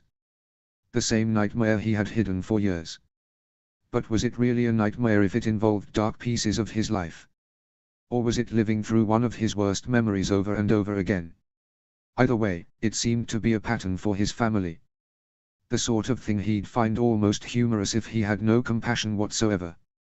Then again, how could any person with a heart not have nightmares after that? As he rolled over and tried to eradicate the image from his mind, not an easy task when he'd been thinking about it off and on for weeks, he jumped at a loud noise emanating from the front door. Bwam bwam bwam. Hiccup slowly rolled himself out of bed, rubbing his eyes and yawning widely. There were some days when he wished his father were still chief so that he could go an entire week without having to get up early or rush through breakfast. Bwam bwam. I'm coming. Hiccup called in a strangled sort of voice. He put a slipper on his remaining foot and descended the staircase. Now what? He had opened the door to come face to face with Gobber. For a man in his 60s with only one hand, he could make quite a racket. What's up? He asked, rubbing his eyes again to try to wake himself up some more. The forge has been ransacked. Gobber bellowed with no consideration for the sleeping haddocks upstairs. Never seen it this bad before, and that's including when dragons were raiding the village a few times a month. Another one. Hiccup sighed. Okay, give me a minute to change. He turned and pounded up the stairs, his prosthetic making a loud clunking sound every other step. Finn and Adriana, both looking half asleep, poked their heads out from behind their bedroom doors. What's going on? Asked Finn through a yawn. Forge was ransacked. Hiccup replied. Go back to bed, I've got this. No, that's my job. Finn exclaimed as Adriana shut her bedroom door, apparently satisfied with the explanation and in no mood to awake this early. Give me a second. Finn, it's probably 3 in the morning. I don't even know why Gobber's awake. Hiccup said exasperatedly. I will fill you in on what happened, I promise, but you need sleep. Finn made a grumbling noise but, for once, complied without complaint. He must have been really tired, Hiccup reasoned. Once his clothes were on, Hiccup descended the stairs and made his way to the forge, Gobber hobbling beside him. I was just up to go to the outhouse and when I walked through the shop, I nearly fell over and broke my neck. Gobber exclaimed. Place is completely trashed. And that's dangerous, what with all the weapons out and about. I could have been killed. Well, it's not dragons and it's not weather. Hiccup commented, looking up at the clear sky. Which means it's people. My people, he added through gritted teeth. No idea who's doing it? Gobber asked. Think it's kids. I don't want to believe it but yeah, that's probably the most logical explanation. Hiccup sighed again as the forge came into view. They've been laying low. I'm not sure whether or not I should be glad they were sensible enough not to strike right after the raid. I'm not sure sensible is the right word to use for a group of troublemakers. Gobber said darkly. They make the Thorsten twins look tame.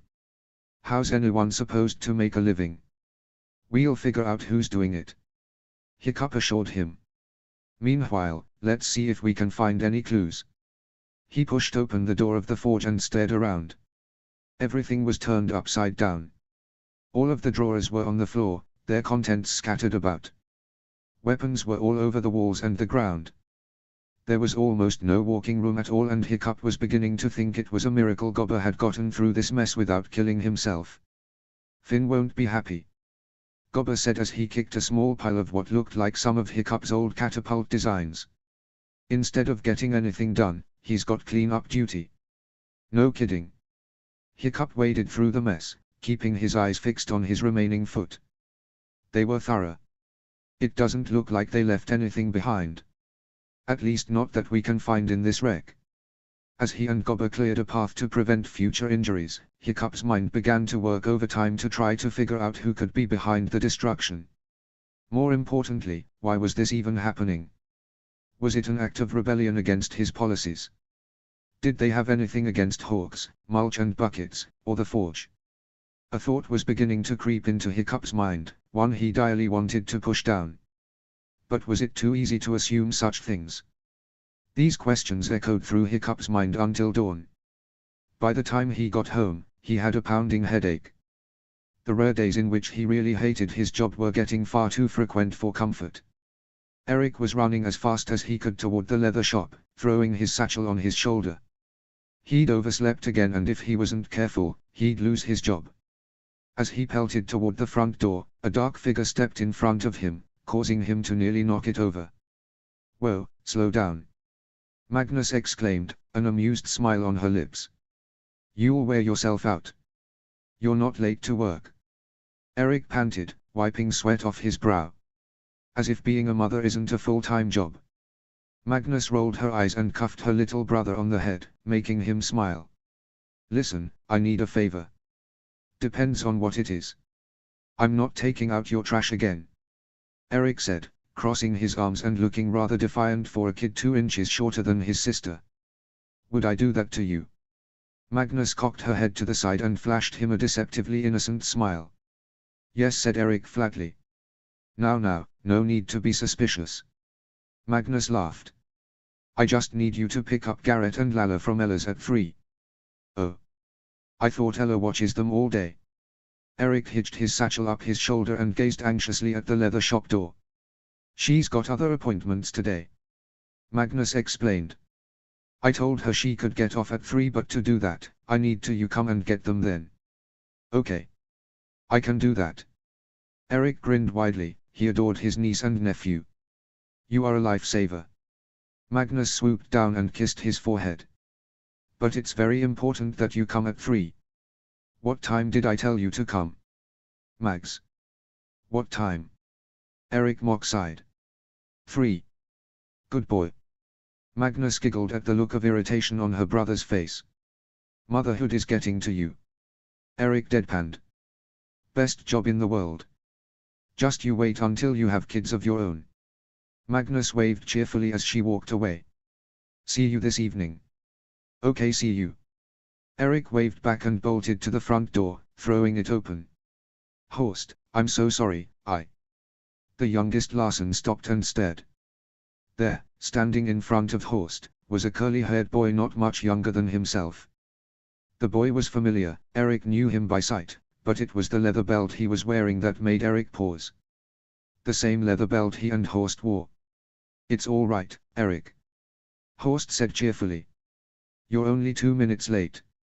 Yeah, we'd have had to punish you severely if it was 5 minutes, but you're safe, the boy added with a cheesy grin. Darn, I was so looking forward to giving you 40 lashes with a wet noodle. Eric stared at the boy with wide eyes. Translation.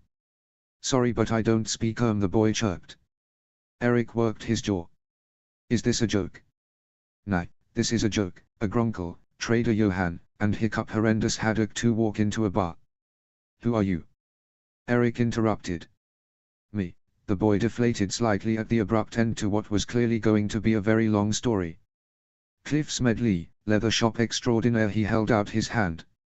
Excuse me. Eric narrowed his eyes at Horst. Well, I will be. Gotta learn from the best of the best. Teach me your ways, O wise elder. Cliff mock bowed to Eric. What? Oh, should I call you commander? I'll be the second in command. Horst, what's going on? Eric blurted out, restraining himself from punching the other teen in the face. Horst nervously laid a hand on Cliff's shoulder. Cliff, familiarize yourself with the tools and things. We'll be right back. Okay. Break a leg. Only if it's yours. Eric mumbled as he and Horst walked into the other room. Okay, who is that joker and are you serious about hiring him? Cliff's a bright kid. I think you two will get along fine once you're used to each other. Horst patted Eric on the back in a fatherly manner. He's not replacing you, if that's what you're worried about. How convenient. Eric grumbled. I'm more worried about having my chewed off. Listen, Horst bent down a bit to be on Eric's level, a lot of orders have been flooding in. We're swamped. We need more help. So your solution is to find the most annoying guy on Burke and lock him up with us for 8 hours a day. Eric huffed. I think you could use a little light-hearted banter. Horst, I'm fine. Now don't argue, you know that's not entirely true. Horst raised an eyebrow. You and I both know you need a little humor. Humor? Eric scoffed. Oh, I'm sorry if I'm not exactly the bright and morning star of the leather shop anymore, Horst, but you seem to have taken care of that lickety-split. Horst sighed. Eric, we need the help and he needed a job. That's the real purpose. Please just try to humor him. He's a talker, but I know you can be too. Yeah. Eric scowled. When I have something to talk about. It's been quiet here. Horst put a hand on the boy's shoulder. Depressing. I understand you're going through a lot. I think Cliff can help. And if he is too annoying, I'll find someone else to take him. Just deal with him for a few weeks, okay? Oh, fine. Eric hissed through his teeth. There you go. Horst led him back to the main room, smiling fondly. I think you'll warm up to him. I think I'll break his nose. Horst laughed and pushed open the door to the room, where Cliff was staring intently at one of Eric's tools. He grinned widely at the pair when they entered. There you are. I was afraid you slipped out the back way and left me alone with all your work. Not cool, bruh. I'm not your, bruh. Eric snapped. Nope, you're not. At least not yet. Cliff threw an arm around Eric and gestured grandly. But you will be. I promise you that. Eric thought darkly that he would sooner chop off his own foot than have any sort of familial relationship with such an annoying person. Adriana didn't get out of bed the moment she awoke. She lay back, tapping her fingers against her stomach and staring into the ceiling. The usual pictures began to form in the wood, The mint leaves in the left corner, the gronkel with the long puffy skirt in the middle, and the star directly over her bed. She and Hiccup used to spend hours staring at them and other pictures they found all over the house. They would create little stories about them, stories that made them both laugh until they were red in the face. Adriana liked those memories. She liked those carefree days before everything had gone horribly wrong. Perhaps the most difficult thing about having such a horrible thing happen to her at such a young age was that she could scarcely remember life before the nightmares. She remembered the pictures in the ceiling and some of the stories, of course. She remembered her brother coming home coated in berry juice one day. She remembered seeing Eric's face across the crowded great hall and the little smile he'd given her the second time their eyes met. Everyone talked about how she had been this sweet little angel running around and charming everyone she had met, how she had loved life and lived it to the fullest, how she had spent full days following her daddy around and watching him at the fort and with the villagers. According to the stories they told, everyone had loved her back then. It seemed like another lifetime. Pieces of those memories flitted through Adriana's mind as she lay there in the still silence of the Haddock house. She thought of her father and the sad eyes he gave her when he thought she wasn't watching him. He missed that cheerful little girl most of all. The one who had fallen asleep in his arms as they cuddled by the fire and who could convince anyone to have a tea party with her, even the strongest and manliest Vikings. Sometimes she thought he loved that girl more than the broken one who had replaced her. Her mother seemed to have come to terms with Adriana's more subdued personality, but her father never could. She had broken his heart and, perhaps, continued to do so every moment she wasn't the adorable child he had loved so much. Both she and her father had a tendency to sleep late if they had the opportunity, so she knew he too was probably waking up now. She had a job that evening, but that was hours away. She was briefly tempted to read until then, but she felt the strong desire to get up and get dressed. She threw on a blue shirt and black pants and was braiding her hair as she went downstairs. "Morning," she said to no one in particular as she got to the bottom of the staircase. "Says who?" her father asked with a hint of amusement in his tone. "It's just afternoon." "Oh." Adriana shrugged. "Afternoon then." She looked up and was a bit surprised to realize that she and her father were the only ones in the house at the moment. Feeling distinctly sheepish, she didn't want to stick around for awkward conversations with her dad, but she was hungry and in no mood to join the crowd in the great hall. "You okay?" he asked after she had stared at him with wide eyes for a few seconds. "Oh, yeah." She fastened her braid and shook her head. "Sorry, just thinking about a lot of stuff." Adriana shrugged. "Girl stuff?" "Oh really?" Hiccup raised an eyebrow. Toothless, who had been half asleep next to his human, rose to his feet and sauntered over to Adriana, sniffing her suspiciously. "Toothless, stop that. She's not a fish that you can just size up before eating," Hiccup told his dragon, earning himself a smack in the leg.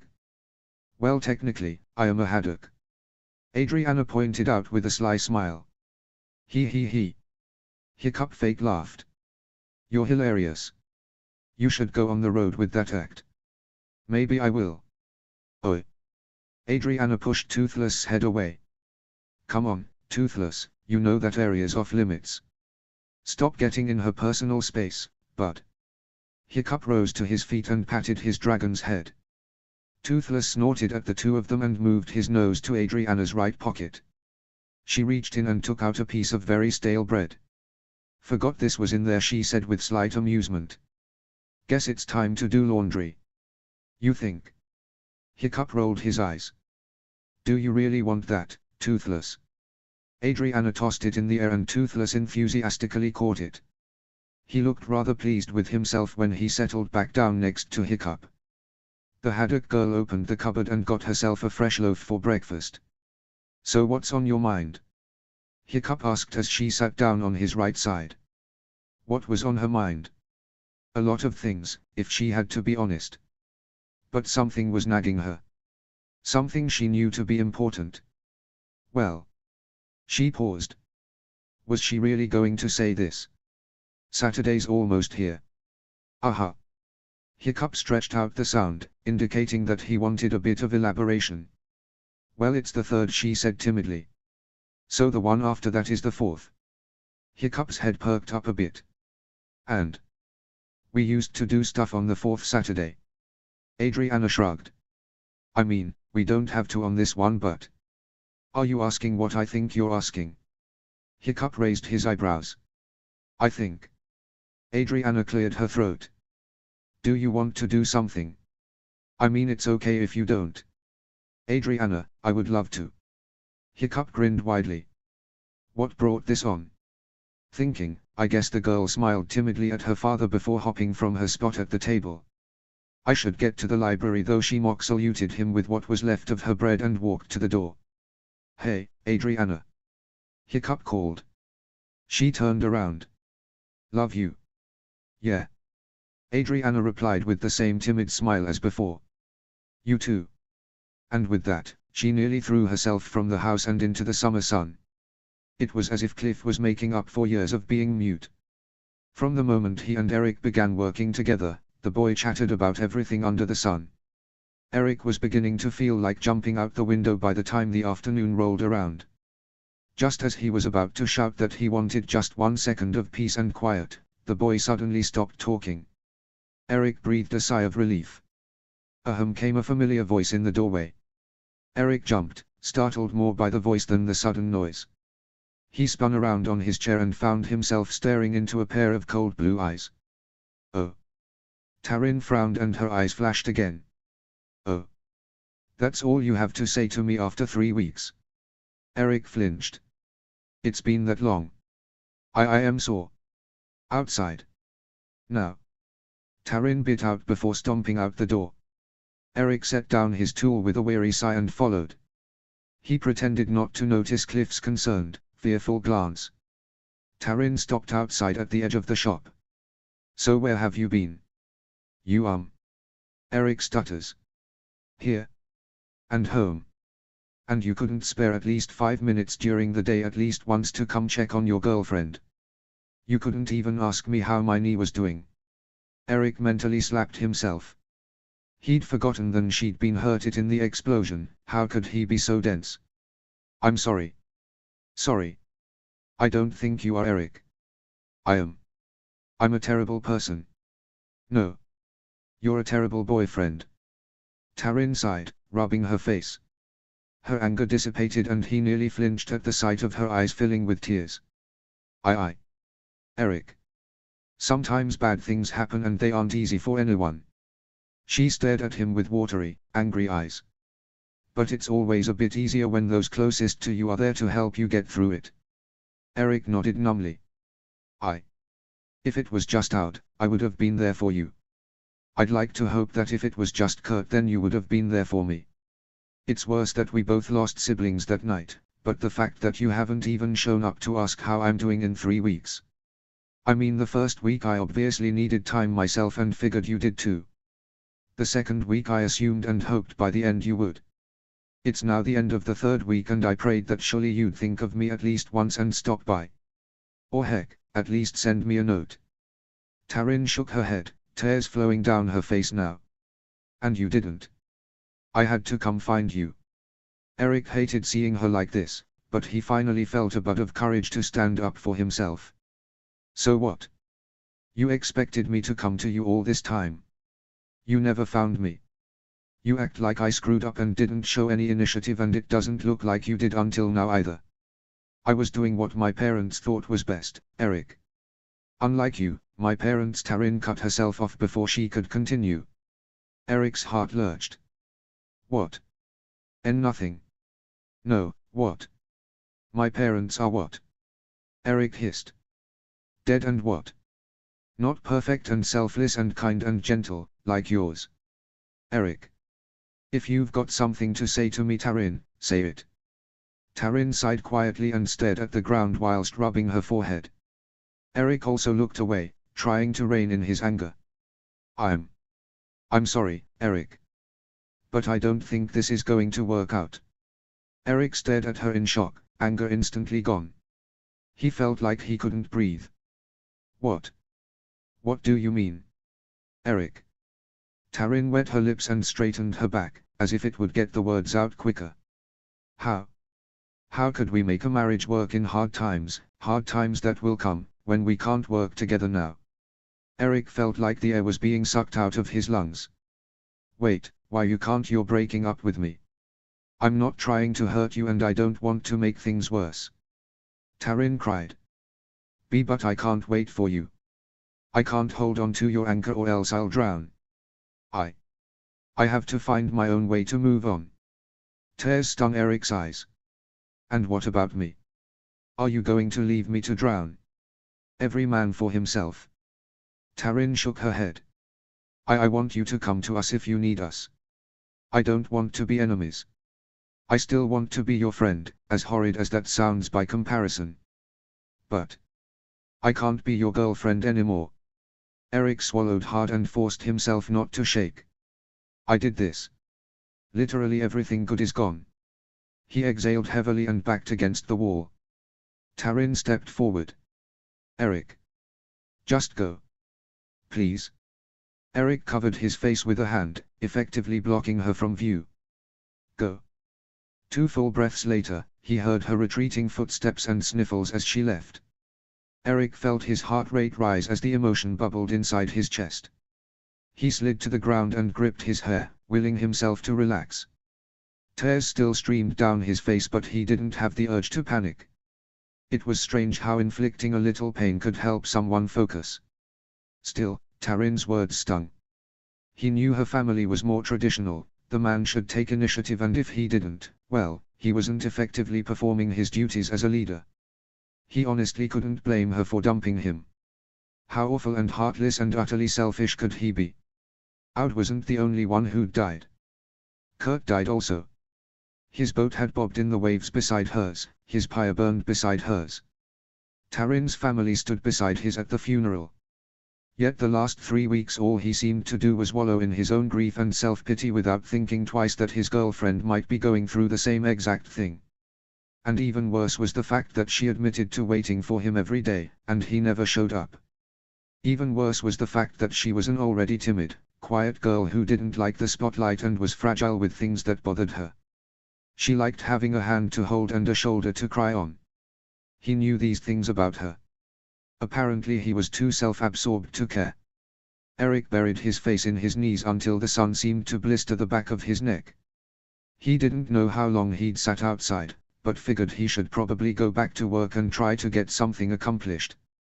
He stood on wobbly feet and trudged over to a nearby water barrel. He splashed his face with the cold water, willing himself to calm down. Pushing the leather shop door open, he dragged his feet past Horst and ignored Cliff when he walked into their workroom. The curly-haired teen gave him a concerned glance but said nothing, thankfully. If he had to put up with this chatterbox right now, he would go insane. The blonde teen sat down on his stool and stared at the piles of leather on his desk. Papers, leather, needles and various tools were strewn across the table in front of him. He stared at them blankly, wondering just how much stress he could take before he snapped. He was literally like a worn piece of leather, it had some good use in the past for important things, but one day it was just going to snap. Hey, Cliff poked his shoulder. You okay? Eric blinked hard, realizing with a frown that he'd been sitting for a while and hadn't done anything yet. He rubbed his eyes and gave the newbie a half-hearted shrug. Okay, well. Horst and I are ready to leave, so. Leave? Eric asked in surprise. Yeah. You've been sitting there for over an hour.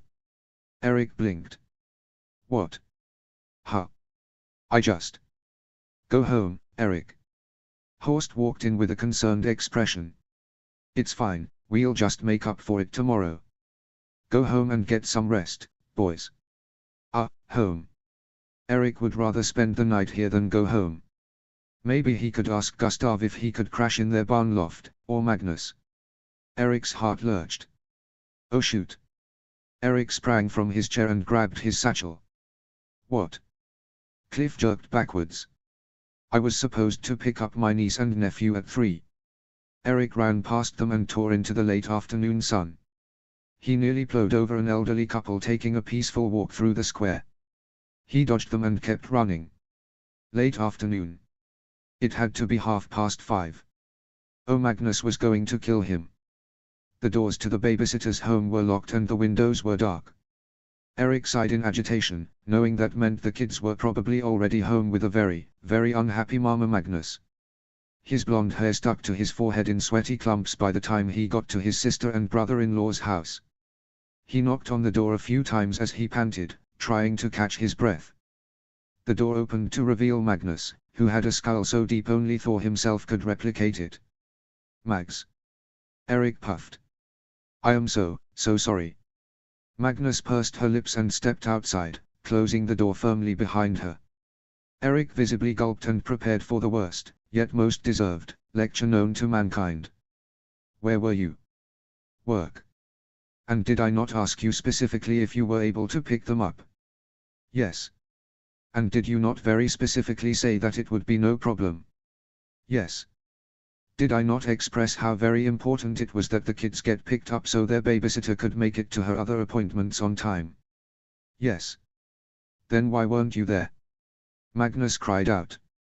"Because you were a no-show." Ella was over an hour late to her next babysitting appointment, which threw off those parents, and we had to leave our engagements an hour early to pick them up ourselves. "What was so important at the leather shop that you didn't show up?" Eric swallowed thickly. How was he going to explain that the last 2 hours of work he spent moping outside the shop and at his desk? Eric faltered.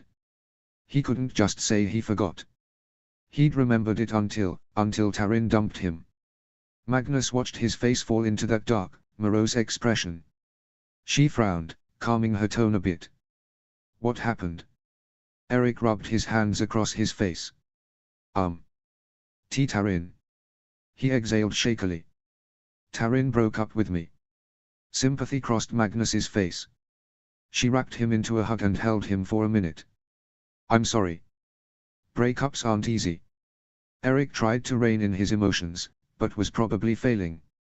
I can't do anything right anymore, Mags. I don't know what to do. I'm sorry."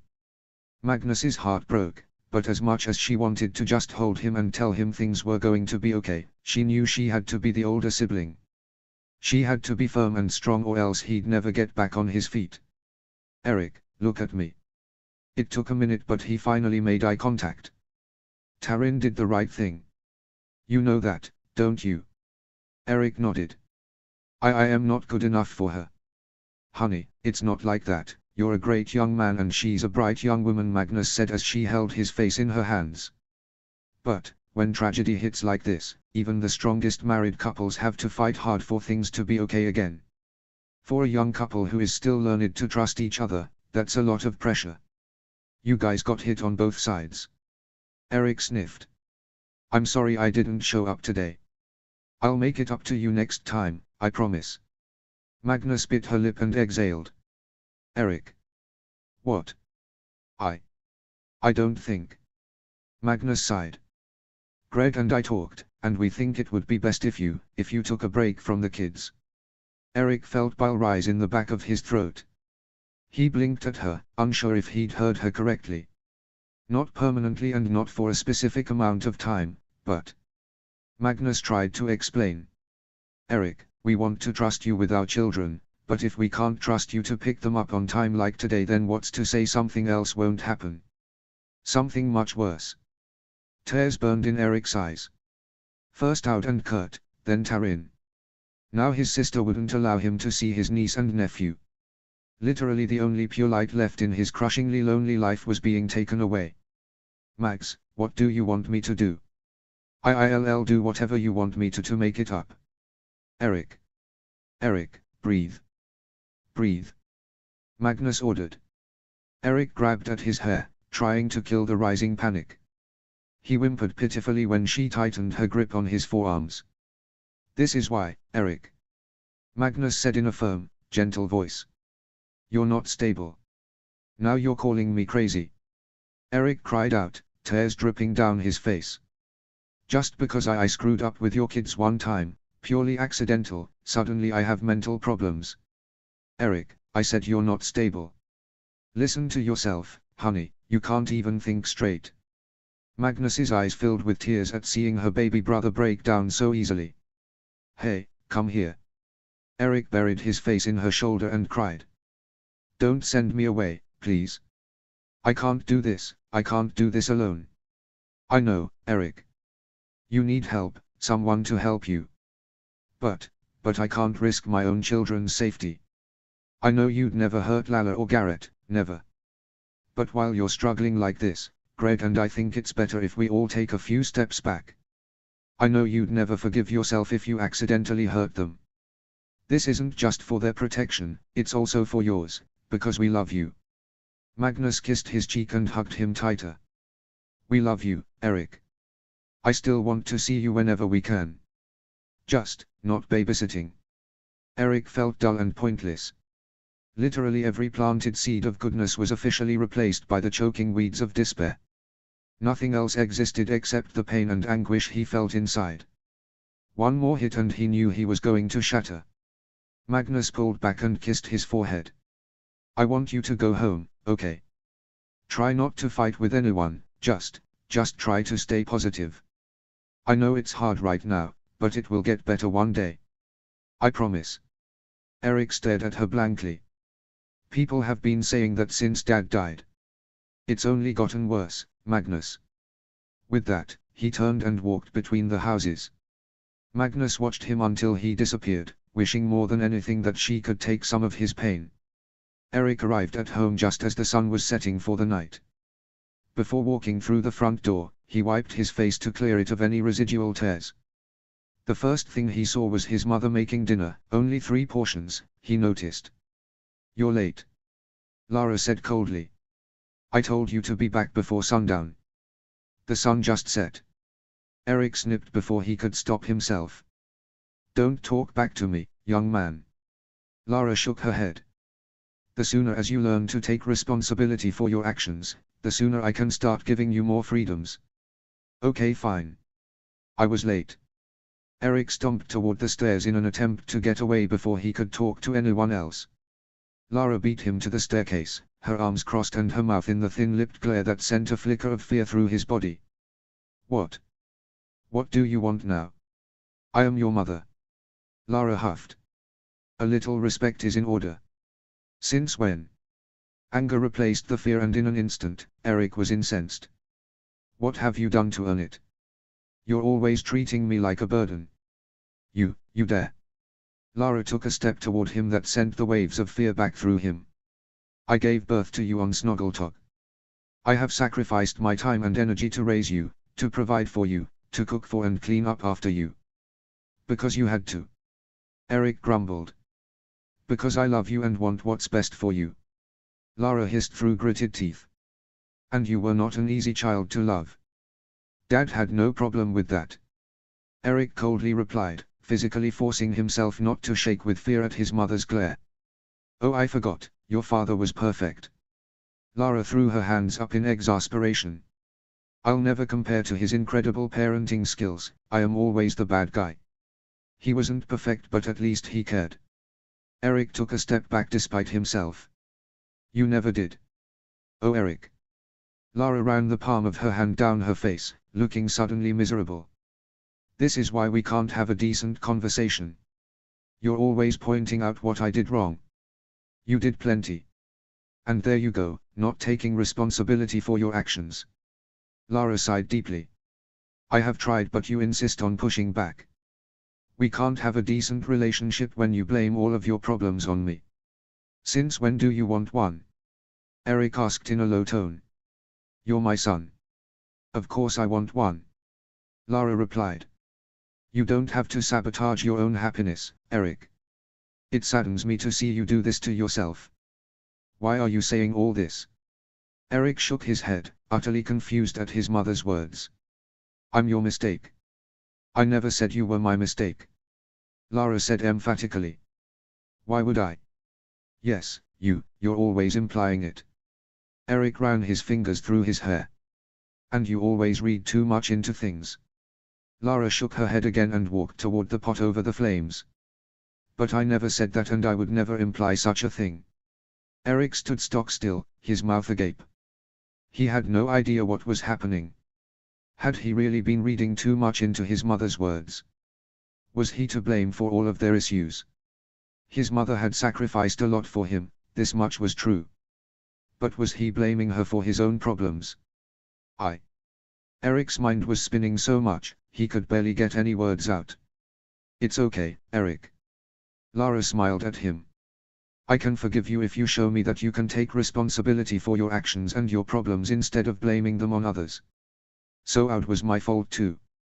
Eric mumbled. Lara stared at him for a few seconds. I understand that you tried to save her. But you didn't. It is what it is.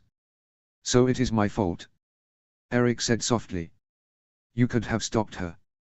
Lara added something to the stew she was making as she spoke in a scarily calm voice. But you're sorry. Aren't you? Well, yeah. Then we don't have to talk about it. Lara smiled at him almost cheerfully. But, what if I want to talk about her? The urge to cry began to rise through the youngest Larson before he could stop it. What if it still hurts? She's dead. Lara's smile faded. But you aren't. The time for grieving has passed. But I'm not. I'm not done. Eric's lip quivered but he fought to regain composure. It hurts. What's done is done. Lara snapped. And I won't have you moping around and bringing us all down with you. We're done. Lighten up. But I'm not. Eric. Nicholas pounded down the stairs and immediately made a beeline for his mother, placing a comforting arm around her shoulders. You're upsetting her. She lost her daughter. You don't have to keep bringing it up. She was your sister. Eric shouted, tears finally pouring freely from his eyes. Stop crying. Nicholas bellowed back. How can you expect to become a man when you keep crying at the drop of a hat? What's going on? Mel came down the stairs and gaped at the three of them. He's upsetting her. Nicholas told his wife. They're acting like I'd meant nothing to them. Eric angrily wiped his face. Of course she did. Lara said shakily. That's why it hurts when you bring her up. And it hurts me that you're acting like my grief doesn't mean anything to you. Eric felt a sob break through his throat on its own accord. I miss her and all you do is. Stop it. Mel shrieked. Stop fighting. Go to your room. Lara growled at her son. And you can forget about going to work tomorrow. Mom. I said go. Lara suddenly screamed. Mel burst into tears. Please don't fight, she wept. And now you're upsetting your sister-in-law. Lara pointed up the stairs. You've done enough. Go to your room now. Eric pounded up the stairs to his bedroom and slammed the door behind him. He heard his mother shout something but he didn't care what it was. He didn't care about anything anymore. Grabbing his hair with his hands, he breathed heavily through his teeth but the tears refused to subside. Come on. He muttered to himself, his jaw still clenched. No. Stop it now. The tears continued force their way up, he could feel his breathing become shakier as his body succumbed to the waves of emotion overwhelming him. He looked up at his face in the mirror, and suddenly he stopped. He'd never noticed just how much he looked like his late sister until now. She had the same wavy blonde hair, the same nose, the same eye shape, though her eyes had been blue. As he focused on those similarities, he felt like he was staring into a window to the past. A window to better times, before everything had gone to hell. Another sob overwhelmed him again, but this time, it came with an eruption of rage he didn't know his body could possess. Before he was aware of his own actions, his left fist slammed into the mirror. A loud shattering sound filled the silent room and the youngest Larson felt an explosion of sharp pains in his fingers and knuckles. He swore under his breath when he realized just how much racket that had made, but if his mother, brother, or sister-in-law heard it, they didn't say a thing. His eyes fell on his hand and widened when they took in the sheer amount of blood dripping from it.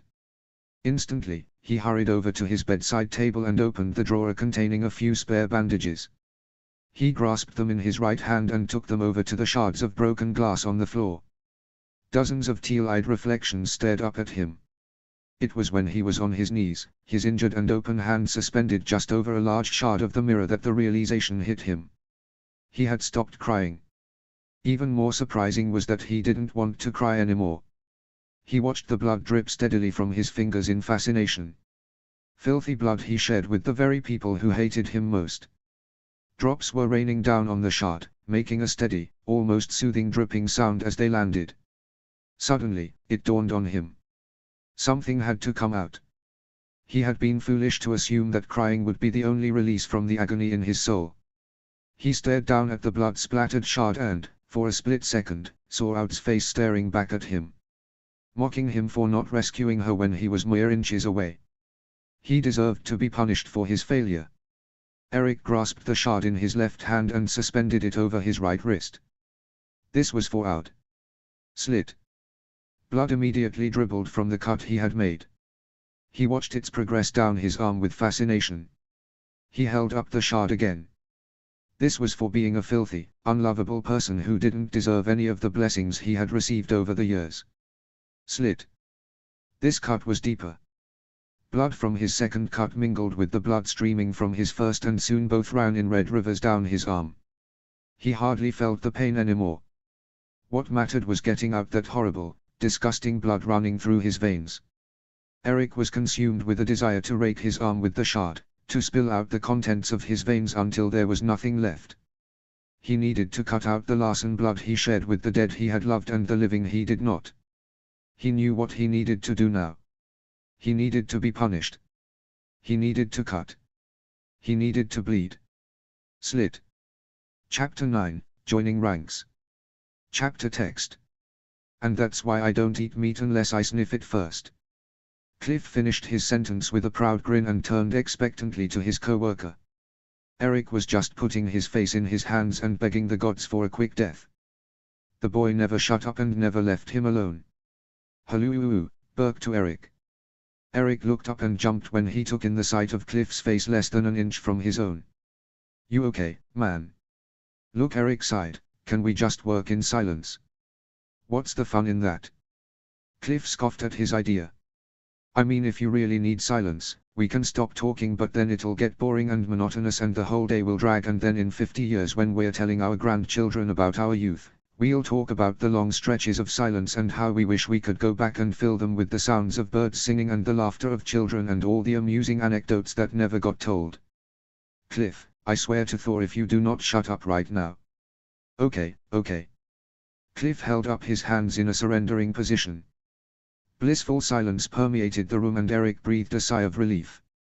It had been a week and a half since Cliff had started working at the shop.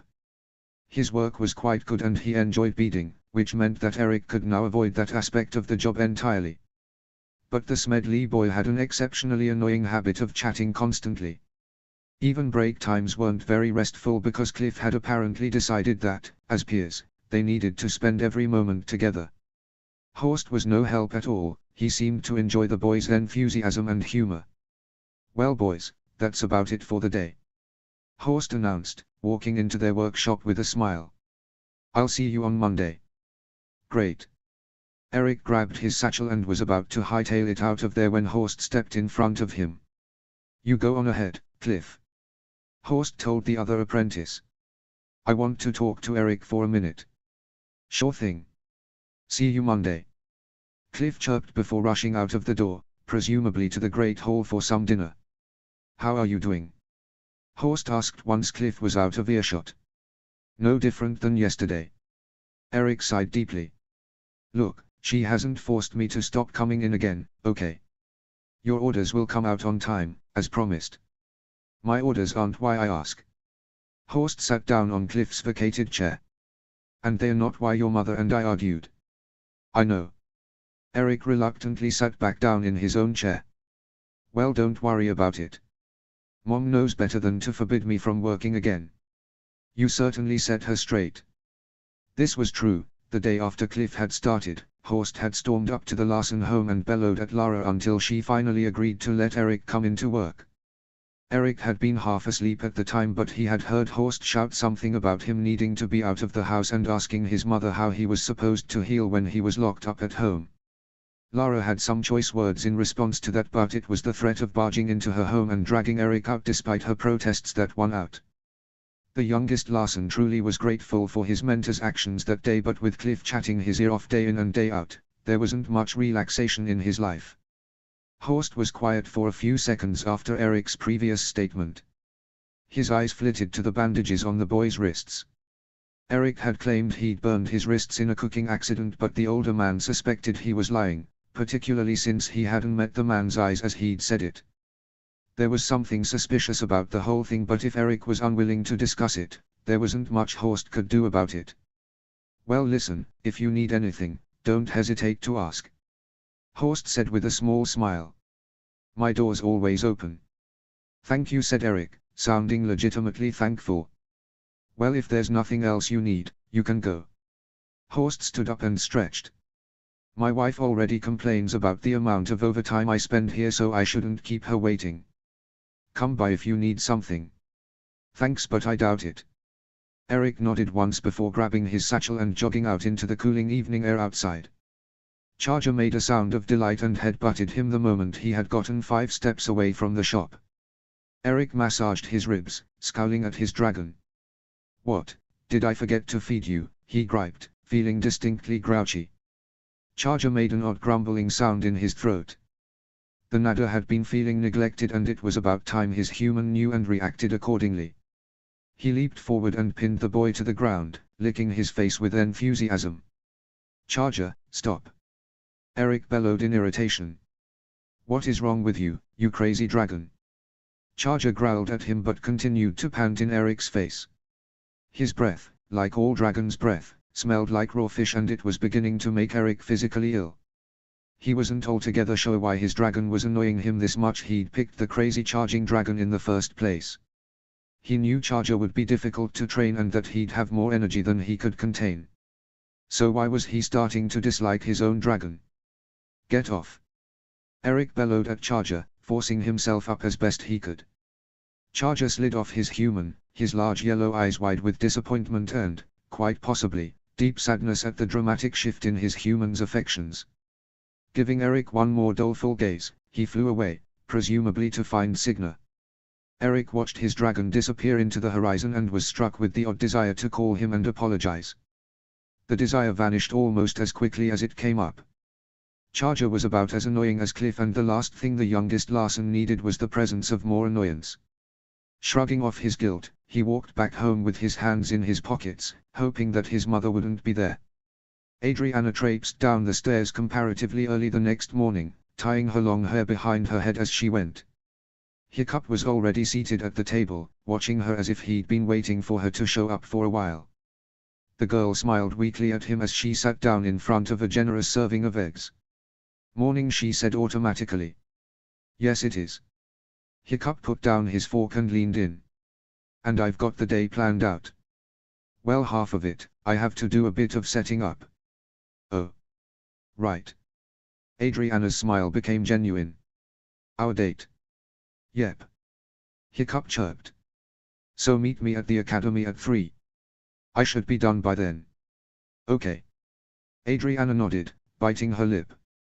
You'll definitely come, right? I mean, I know you have chief stuff going on. Hey, Hiccup reached out and put his hand on top of his daughter's in what he hoped was a reassuring way. I'll be there. Wouldn't miss it. The Haddock girl opened her mouth to respond when a loud slamming noise emanated from the doorway. Hiccup, shouted a shrill, distinctly feminine voice. Hiccup Horrendous Haddock III, chief of the hooligans and the bestest male chief in the archipelago. Hiccup rolled his eyes and walked to the doorway, not bothering to rush. Kamikaze nearly tumbled into him when her fist met midair. Good, you're here, she shouted. Don't you have a tribe to run? Hiccup narrowed his eyes at the bug burglar chief in distinct annoyance that clearly went over her head. My mom's got everything under control.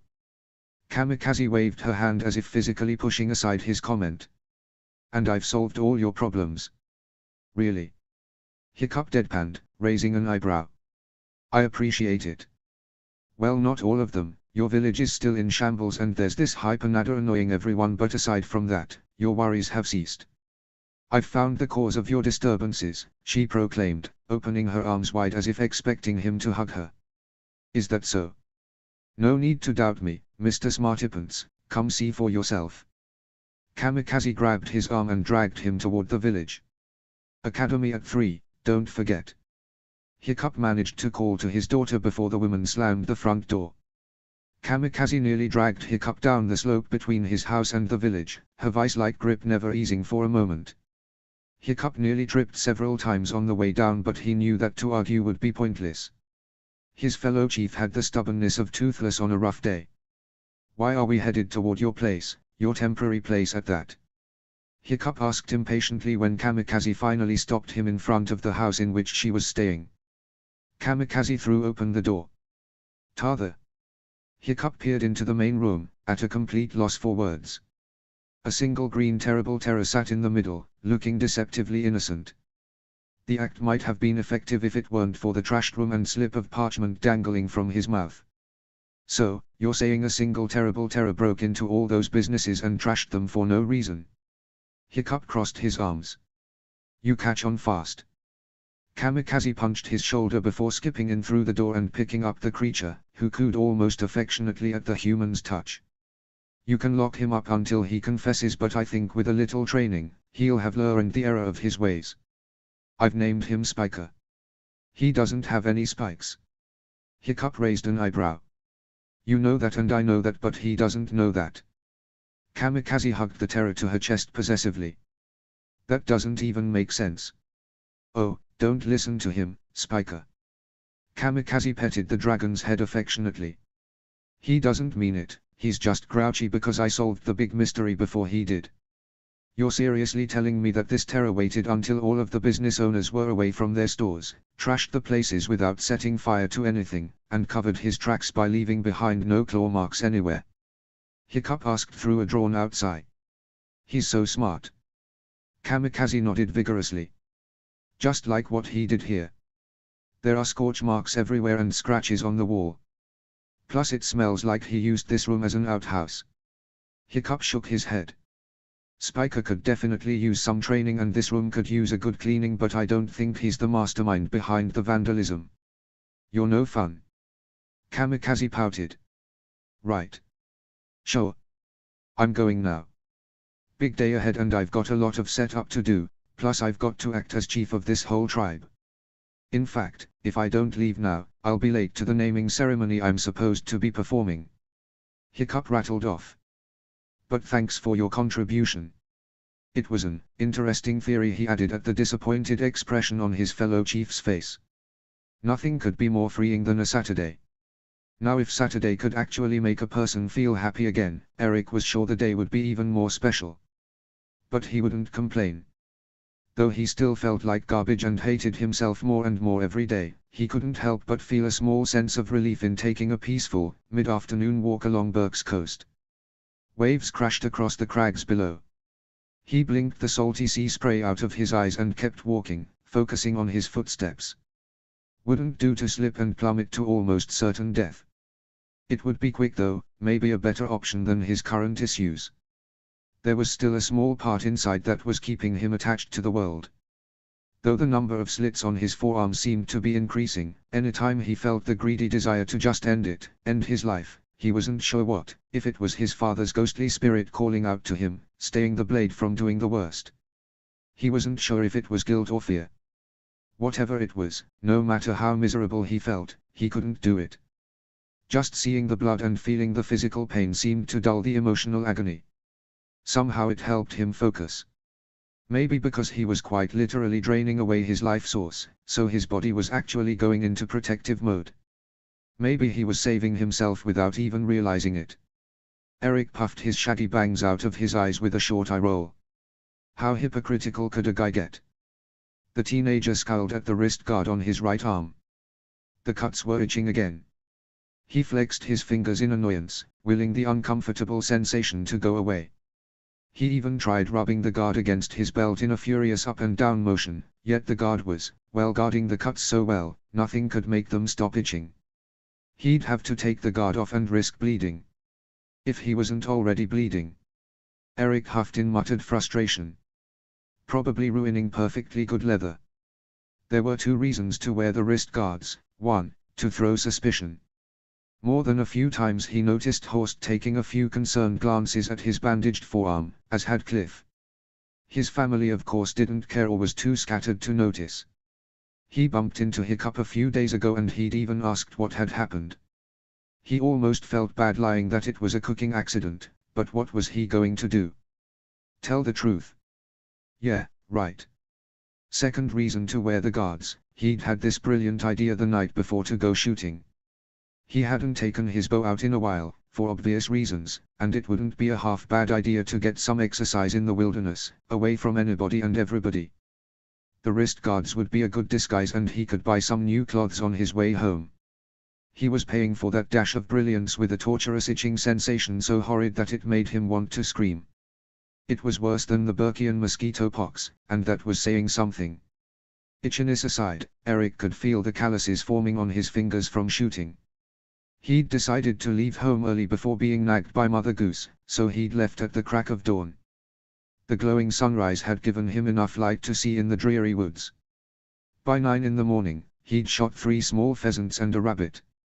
He'd spent the rest of the morning plucking, roasting, and eating his catch, and feeding a jumpy charger who randomly showed up for about an hour.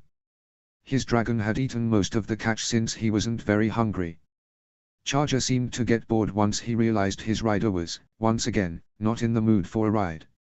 Physically he felt okay. It was nice to get some fresh air and burn off some pent-up energy. But with the afternoon winding down into evening, he knew he had to get back to the village. The sun would set soon and if he did have anything worth staying alive for, he should at least retreat to the safety of the village. The trek back past the cliffs and through the forest didn't take long. Soon he could hear Gobbus whistling from nearby and the clanging on the anvil. Probably Finn, he was always banging on something. Chatter from villagers filled the air as he passed the fishery, but the sound of sloshing water caught him off guard. Eric turned to the ocean and blinked. There he was. The bane of his existence, the thorn in his side, the chatterbox that could talk a hyper girl's ears off and keep going long after Ragnarok destroyed mankind as they knew it. Cliff. The curly-haired teen sat in a little skiff, which bobbed to and fro on the rather calm waves. His oars twisted in different directions as he chattered endlessly, apparently coaching himself on which way to turn one oar and twist the other one that way. No, that's not quite right, hang on, we got this, nobody panic. Eric shook his head in utter disbelief and sighed heavily. The kid was hopeless. He turned back to the village to continue on his merry way when suddenly... Eric. Eric halted mid-step and groaned aloud. I hate... Buddy. My life. Cliff hooted from his little ship, affectionately named the Hopeful Puffin. My friend. Have you come to my ultimate rescue? More like your ultimate demise. Eric muttered as he turned on his heel toward open water. He pointed toward the village with a thumb. Actually, I was gonna catch some dinner. Ah. Great. I'll join you as soon as I get back to land and we can go impress the ladies with our... Okay, Eric interrupted. He was learning quickly that if one wanted to be heard with Cliff around, it was best to interrupt. But I was actually just heading home. Got a lot of prep to do for, you know, stuff. Tomorrow's stuff. Cliff blinked from the puffin. Stuff. Cool, I like stuff. Does stuff involve cute girls? No. Is stuff the code word for girls? No. Eric slapped a hand to his forehead. Look, I have to go. Ah, but you wouldn't leave a handsome guy like me stranded, would you? Eric swore he could see the huge poochy lip on Cliff's face, even from that distance. Eric scowled. No. I knew you were a good friend. What? I said you wouldn't leave me stranded, and you said no. So you were agreeing. Cliff grinned with outstretched arms. Eric growled indignantly. No. I did not argue, you're so frustrating. With a sharp turn, Eric stomped toward the village. Buddy. Buddy ole pal. Eric kept walking. He was not going to help. No. The little punk got him in that mess, he could get himself. Pretty please. Eric gradually came to a stop. The silence was deafening. He stared across the neighborhood and happy villagers and dragons, loving every minute of their peaceful lives. And what did he get? Dumb curly tops that couldn't steer a skiff that looked to be made by a 3-year-old. Eric worked his jaw before turning toward the fishery. He grumbled under his breath as Cliff cheered in celebration. He hung his bow and quiver on a pole, untied the smallest, normal, skiff he could find and rowed toward Cliff's stranded plywood. He vaguely wondered just what he had done to the gods that they so despised him and enjoyed his suffering. He could feel each pump of the oars strain the healing cuts underneath the arm guards, but didn't show pain. His boat bumped into the hopeful Puffin a moment later and Cliff hopped over, talking cheerfully as always. Eric seriously considered dumping him into the ocean as he tied the Puffin to his boat. Never had a friend like you. I am not your friend. Oh sure you are. Oh go get eaten by a shark. Cliff tsked his tongue. Kind words. I didn't mean them. The curly-haired boy laughed. What exactly is your problem with me? Eric stopped rowing, his face going slack and eyes wide. What is my problem? What is my problem? I'll tell you what my problem is. My life sucks. I've got no family that really cares about me because the ones who did are dead. I basically screwed up the only good friendship I had because I blamed her for something that I shouldn't have and now I can't do anything to get her back. My sister doesn't trust me to babysit my niece and nephew anymore. My boss doesn't trust me to get work done anymore. I'm stressed beyond belief and have absolutely no clue how to get a grip on myself. And to make matters worse, Horst goes behind my back and hires you of all people. Maybe the one kid on the island who couldn't annoy me any less with your constant talking and painfully horrible jokes and the same sudden, weird stories that make no sense. And you're seriously asking what my problem is? Cliff sat in complete silence as Eric slumped back in his seat, rubbing his face and sighing heavily. For nearly a minute, only the sound of waves lapping against the boats could be heard. Do I really annoy you that much? Eric huffed as he stared at the sky. I know. I'm a jerk. I'm not the same kid I used to be. Cliff shrugged. Well, nobody's expecting you to be. Eric sent him a dark glare. Everyone's expecting me to act in a way I can't. What do you mean? I mean Eric cut himself off. He sat up with a huff and began rowing again. Whatever. Won't change anything. Cliff edged forward in his seat with a warm smile. Come on, I'm a good listener. Eric laughed out loud. You, a good listener? Right. Now really, I don't usually shut up but I've got some good ears. Comes from my Shire days. Shy and a good listener. I'm not buying it. Eric rolled his eyes. Well, if you ever want to talk about stuff and not like girls kind of stuff though we could talk about girls if you want to. Cliff, I don't want to talk to you about anything. I want to get to land so I can get on with my life, if possible. Don't you have other friends to talk to? Cliff puckered his lips. No. Eric stopped mid-stroke. No. No I don't. Cliff shrugged. See, like I said before, I was really shy when I was young so all the other kids made friends. By the time I was flowering into my bubbly persona, nobody was really willing to let me join in their little bubbles. It's okay, really he shrugged. Who needs prissy people anyway? Eric frowned. Suddenly he was unsettled by the idea of Cliff being alone with nobody to talk to. But I see you with kids your age. Oh sure, I sit with them but, you know. Cool kids.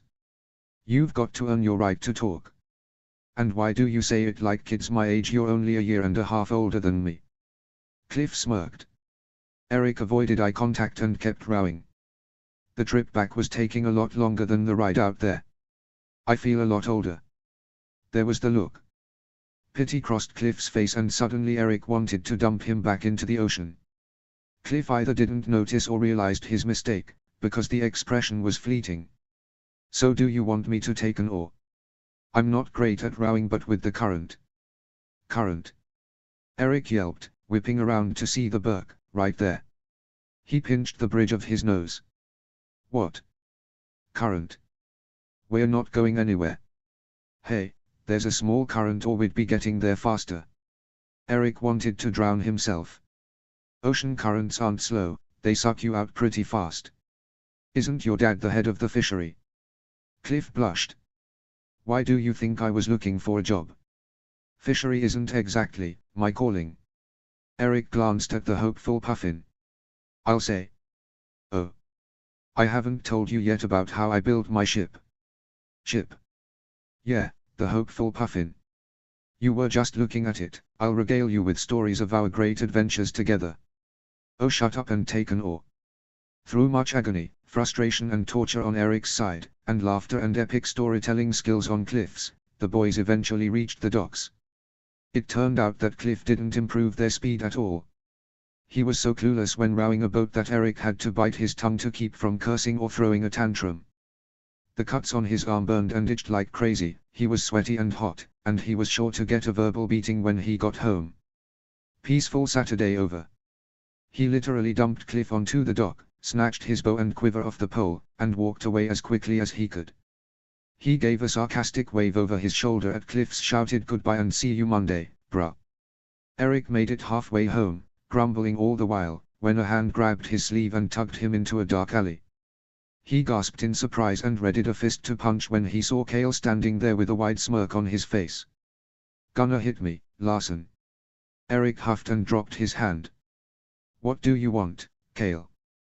Cale's smirk didn't waver. A little birdie told me that you're struggling. Eric gave the dark-haired boy an incredulous, confused look. Okay. So what do you care? I personally don't.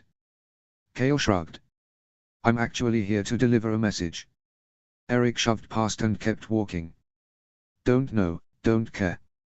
Only the strong can survive. Eric frowned and faced Cale again, who still stood there with that daring smirk. What? You have a lot of problems, like many of us.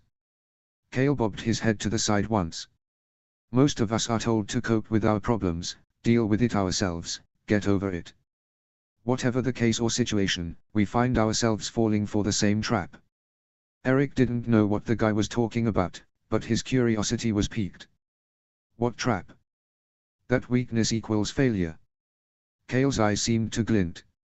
If you want to be weak and frail forever, both in mind and body, by all means, keep walking. But if you want to learn how to survive, how to be strong, then follow me. Red flags were going up in Eric's mind left and right. He'd never liked Cale. The guy was a creep and a jerk, he was always picking on people younger than him or making out with his girlfriend Morgan in highly public places. He just gave Eric the willies. But he could curse his curiosity. He couldn't be given all that information and simply not wonder what was meant. Most of what he said was directly applicable to him. Cale spoke in plural form, like it was a group setting. What did it mean? You coming? Cale interrupted his thoughts. Eric tightened his hold on his quiver strap across his shoulder. He vaguely wondered if Cale's jerky friends Free and Evan were waiting in the dark to mug him. Or whatever, he was already battered by self-abuse and didn't have anything valuable. Surely there were better people to hit than him. Okay, Eric finally replied. Where are we going? Cale smiled. Stay low and quiet. Eric quickly followed the other teenager down the alley. As they walked, he noticed that Cale kept to the shadows and almost never approached the sunlight. He wondered if getting answers was really worth the trouble. He also wondered if they weren't being more conspicuous by hiding in the shadows.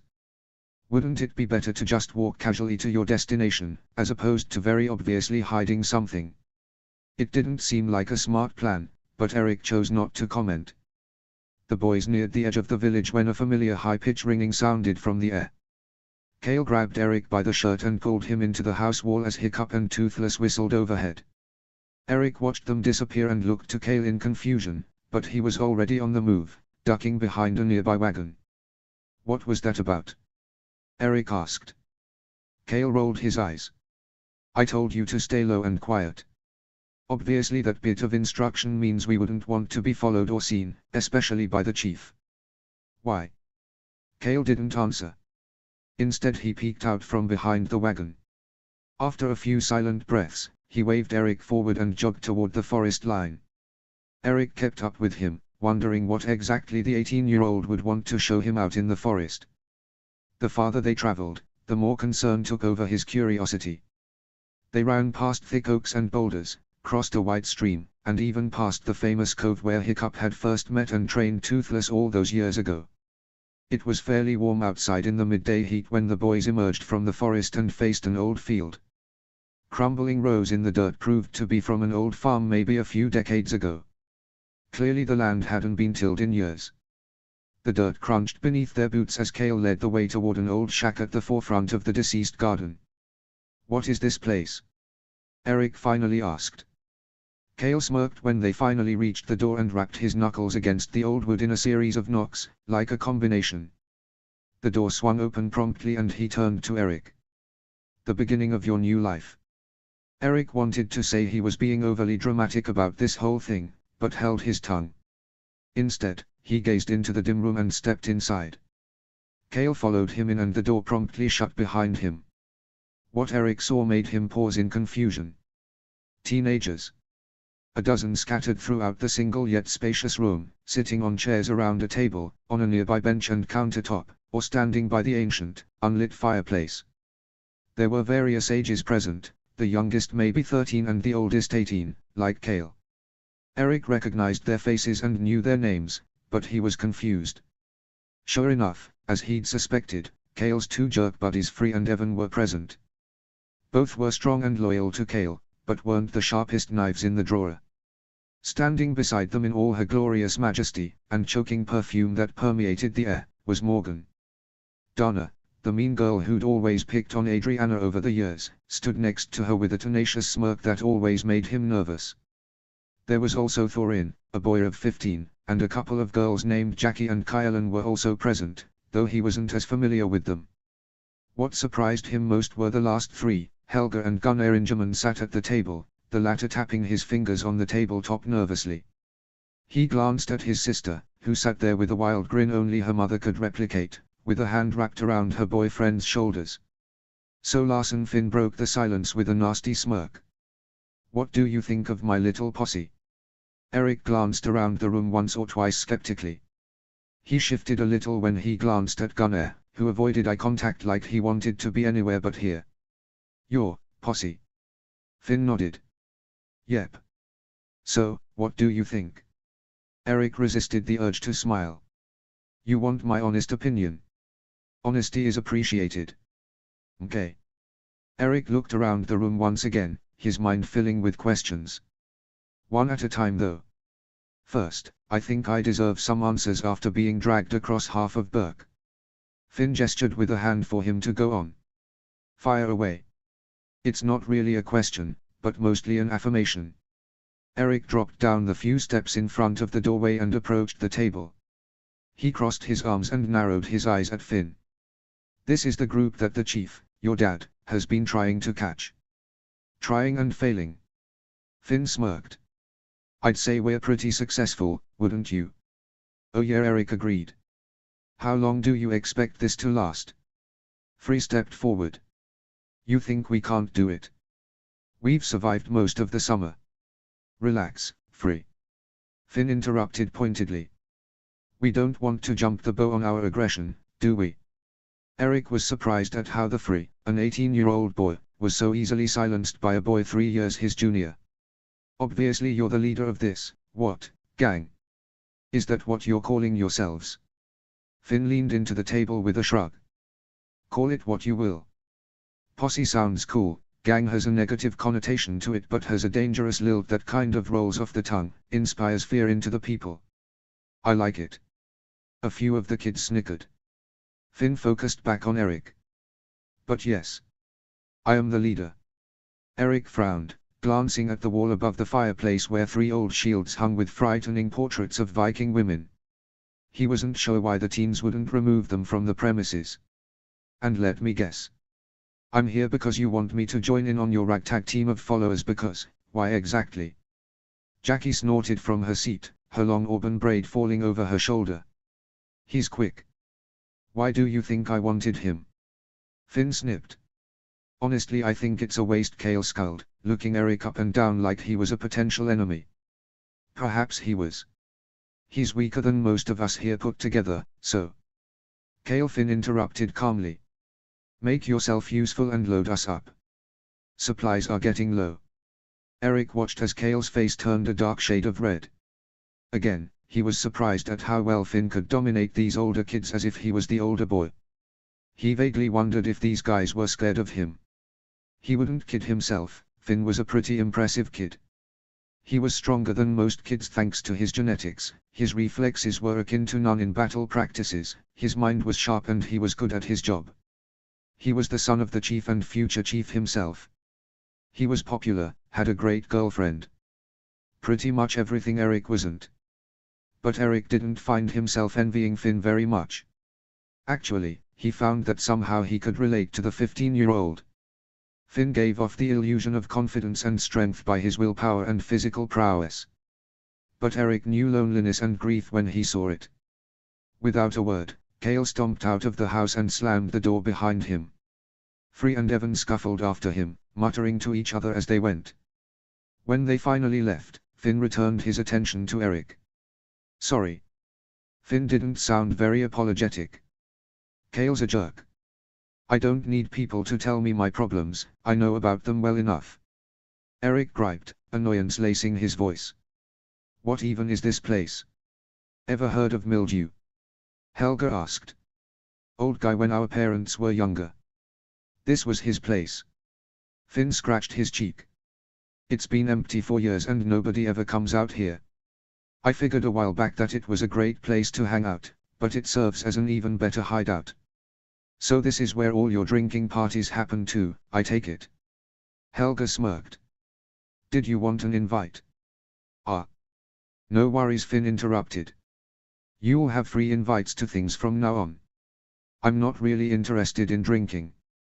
Thanks for the kind thought though. Eric replied sarcastically.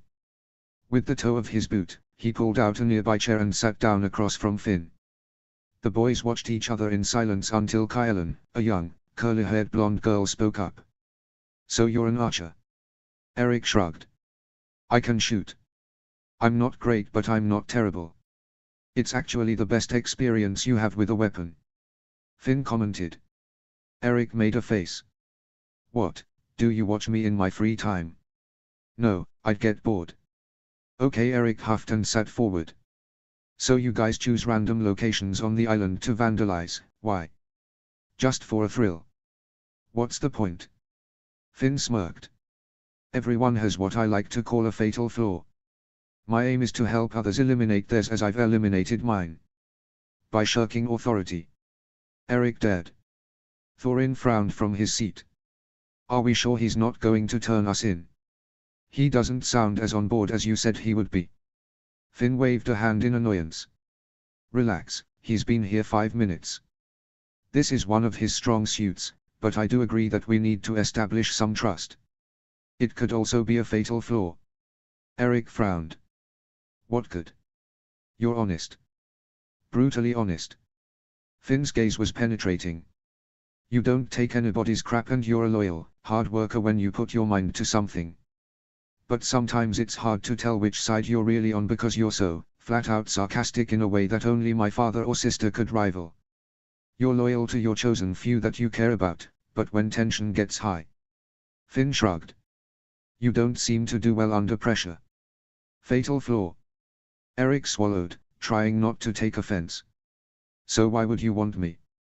You clearly don't trust me. I mean, you're right. What's to stop me from switching sides, as it were? Finn smiled knowingly. Oh, you won't tattle. You're too curious and deep down, you know you're sick of being weak. You want to be stronger and better than this. I want to help. Eric snickered, a little surprised to hear himself laugh. It had been so long. So you're a gang that vandalizes people's property with a psychological agenda to mentally strengthen your members. I still don't get what the point is. A few of the kids rolled their eyes and Finn groaned. Gods, you are so like my sister. There doesn't have to be a point to everything you do. Something this huge, yes it does. Eric argued. Trying to cover it up with a mental exercise just makes it sound weird. Helga huffed. We're making a statement. Enlighten me. You call it shirking authority, Finn replied with a greedy glint in his eye. We call it going rogue, shaking a fist, intimidating. Yes, we've only hit random homes or workplaces, it's not like we're terrorizing people. But we're still getting a statement across to my father and the council and whoever else, We're here, we're always watching, we can do a whole lot of damage, and we're a whole lot harder to catch than you think. Eric shrugged indifferently.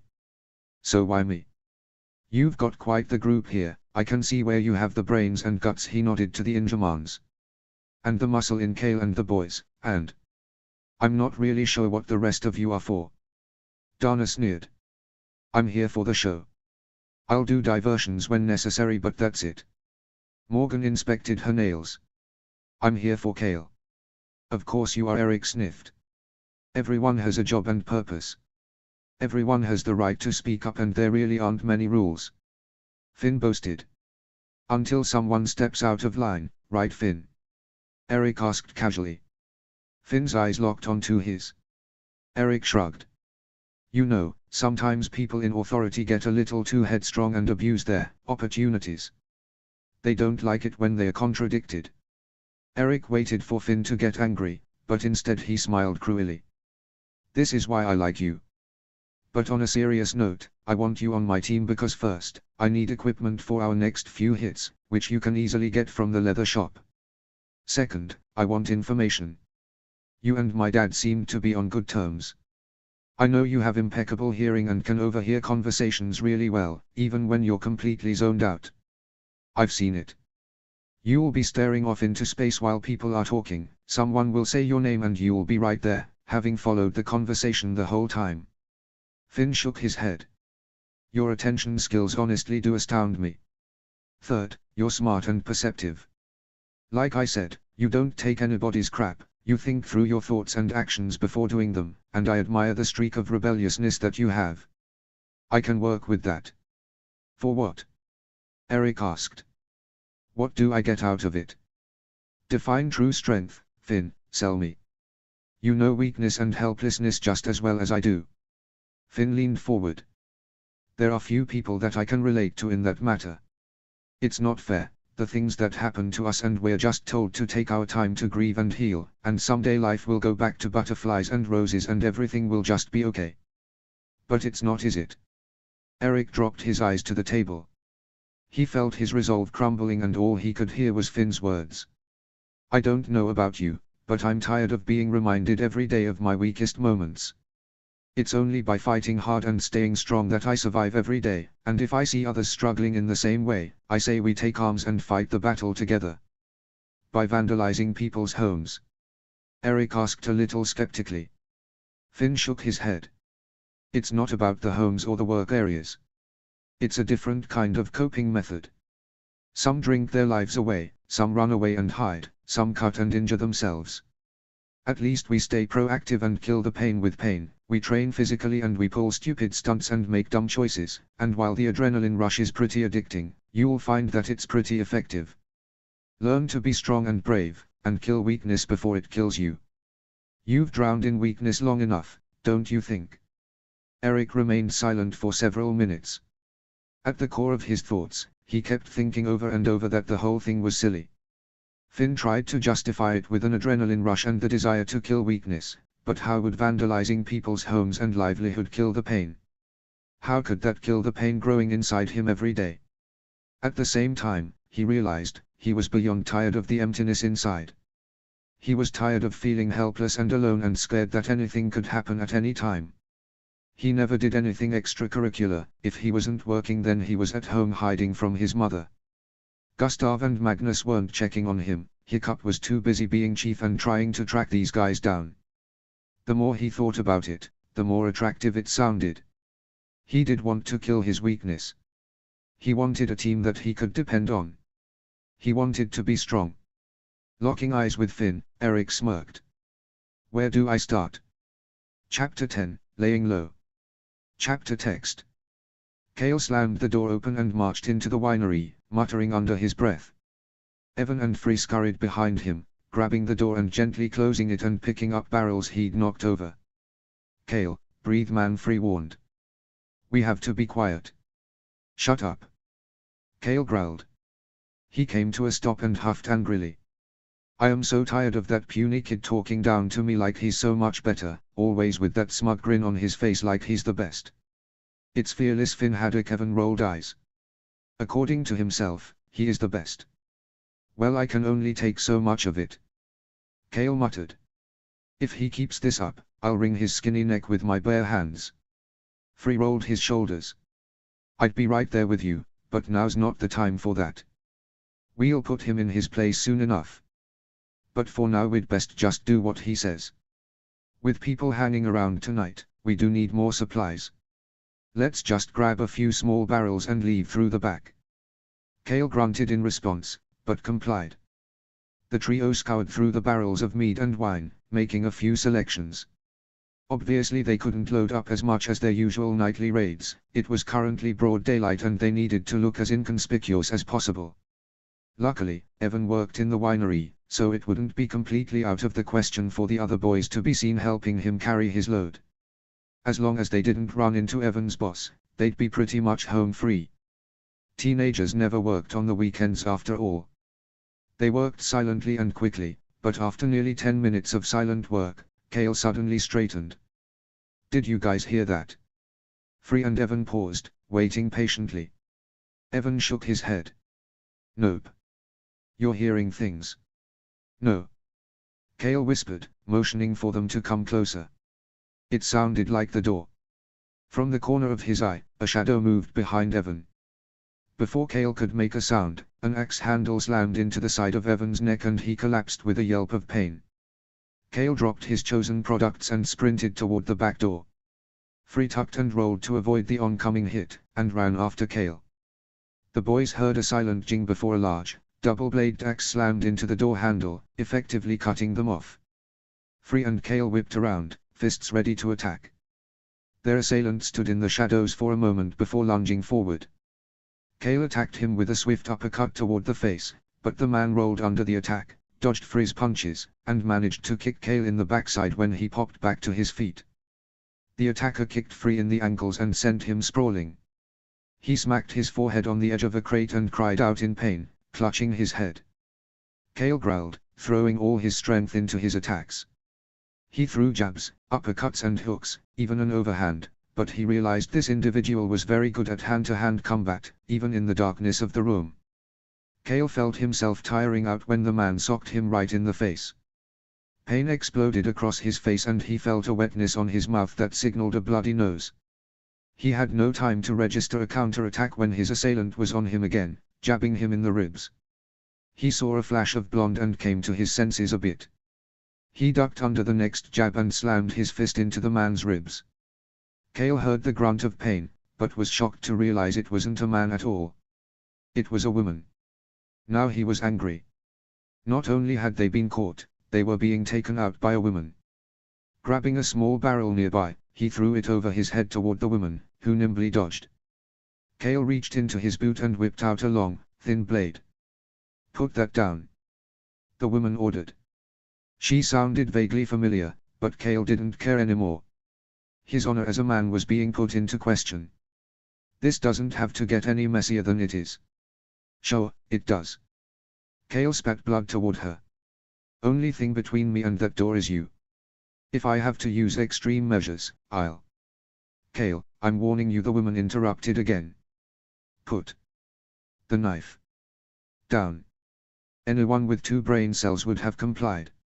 She knew who he was, so getting away wouldn't make any difference. But the idea only made him more aggressive. Instead, Cale did probably the stupidest thing he could possibly do. He charged. Wielding his knife over his head, he ran toward her with a vicious cry. The woman crouched down and grabbed his wrist before it could fully come down on her. Using his momentum, she twisted his arm, threw him over her shoulder and slammed him onto his back. Cale landed with a sickening thud that knocked the air out of his lungs. He choked and gasped for a moment, vaguely wondering what had just happened. She wasn't very big, but she was strong. She'd incapacitated 3 very strong 17 and 18-year-old boys. What woman could do that? As he choked on nothing, he vaguely heard the doors thrown open and people calling to her. Light flooded the room and Cale finally got a good look at the woman, and he swore colorfully. Astrid Horferson handed someone the blade and surveyed the 3 teenagers with a smug smile. Somebody find Hiccup. We've finally got some suspects. Hiccup shoved the doors open to the jail and walked swiftly toward his wife, Snotlout and Fishlegs. Astrid stood in front of the jail cell holding the boys, all sitting on the benches inside with their hands shackled. He could tell that she was very proud of her catch. She probably hadn't had a thrill like this in years. He couldn't help the smug smile that came to his face when he took his place by her side and looked at the teenagers within. Well, Hiccup began after a few silent moments. I wish I could say I'm surprised, but frankly, I don't think I can. The other adults chortled behind him. Free sneered. You're such a smug, egotistical bee. Language. Hiccup interrupted.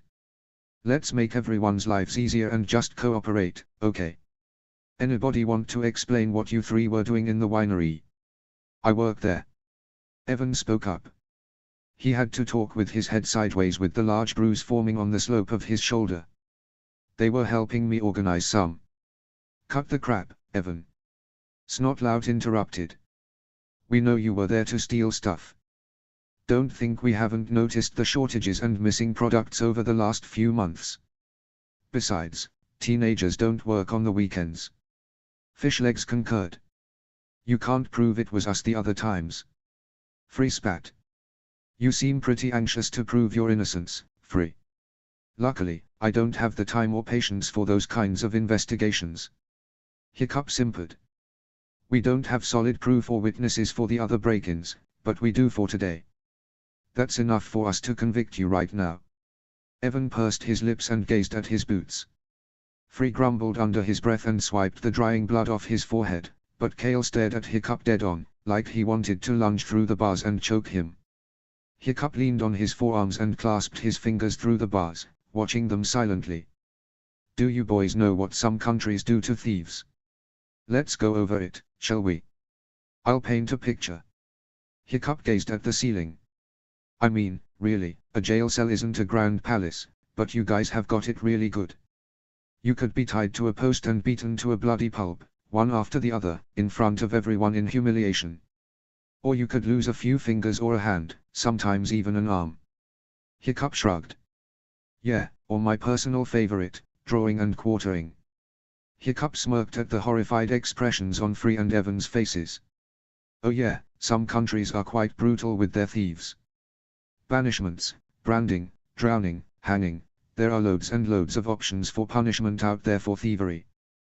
They are quite imaginative. But you're too too good for that, Evan said in a strained voice. You guys wouldn't go to such extreme measures. Shut up, stupid, of course they wouldn't. Free glared at him. It was just wine. Stealing is stealing. Hiccup narrowed his eyes. I don't care what you stole, you're plenty old enough to know what's right and wrong. Let's not dumb down the situation. If you'd simply surrendered, things would be much simpler. But you guys had to go and make things difficult by fighting back. I didn't fight. I was kinda knocked out. Evan scowled at Astrid, who smirked. Hiccup bobbed a shoulder. Then you get tried for attempted thievery and probably lose your job. Free is pretty much on the same page. I'll be honest boys, you're very fortunate that you live on Berk because I can bet you anything that most places don't tolerate it. They call us barbarians, but hey, I'm not that colorful in my discipline. I'm more concerned with Kale. The chief watched the brooding dark-haired boy with curiosity. Your trial is going to be interesting. Free stiffened. Why is that? He didn't just try to steal wine. Hiccup replied. You pulled a knife on my wife, verbally threatened her life, and attacked. I'm afraid that has some more serious consequences. Kale gritted his teeth. Like I was going to kill her. You were pretty set on it, Kale. Hiccup seethed back. I'm not one to look at a rebellious teenager of 18 years old and say that he didn't know what he was doing. These are your trying moments right now. You're making decisions every day that show exactly the kind of person you are because you're choosing to be that way. You have consistently shown a dark, violent side most of us have let slide, but I won't let it slide for very much longer. You're just mad because it was your wife. Kale growled. Snotlout and Fishlegs snickered behind the bars while Astrid shook her head in amusement. Hiccup's face darkened. In a way, yes. But if you think for 1 second that I would let something like that slide if it was anyone else, man or woman, Then you know nothing about me. I couldn't care less. Clearly. Hiccup sniffed. We'll take more about your trials later. Cool, good talk, Chief. Free muttered. Hiccup snorted. Oh, I'm not finished. Not by a long shot. I want to talk about your friends. Evan shrugged, trying to remain nonchalant. What about them? Hiccup internally smirked. I want them behind bars. Evan blinked. Why? Hiccup sighed and pulled his arms back through the bars. Astrid's skull was deep. You know why? Not really. Guys, come on. Hiccup crossed his arms. We know all about the gang. Evan flinched and stared at his shoes.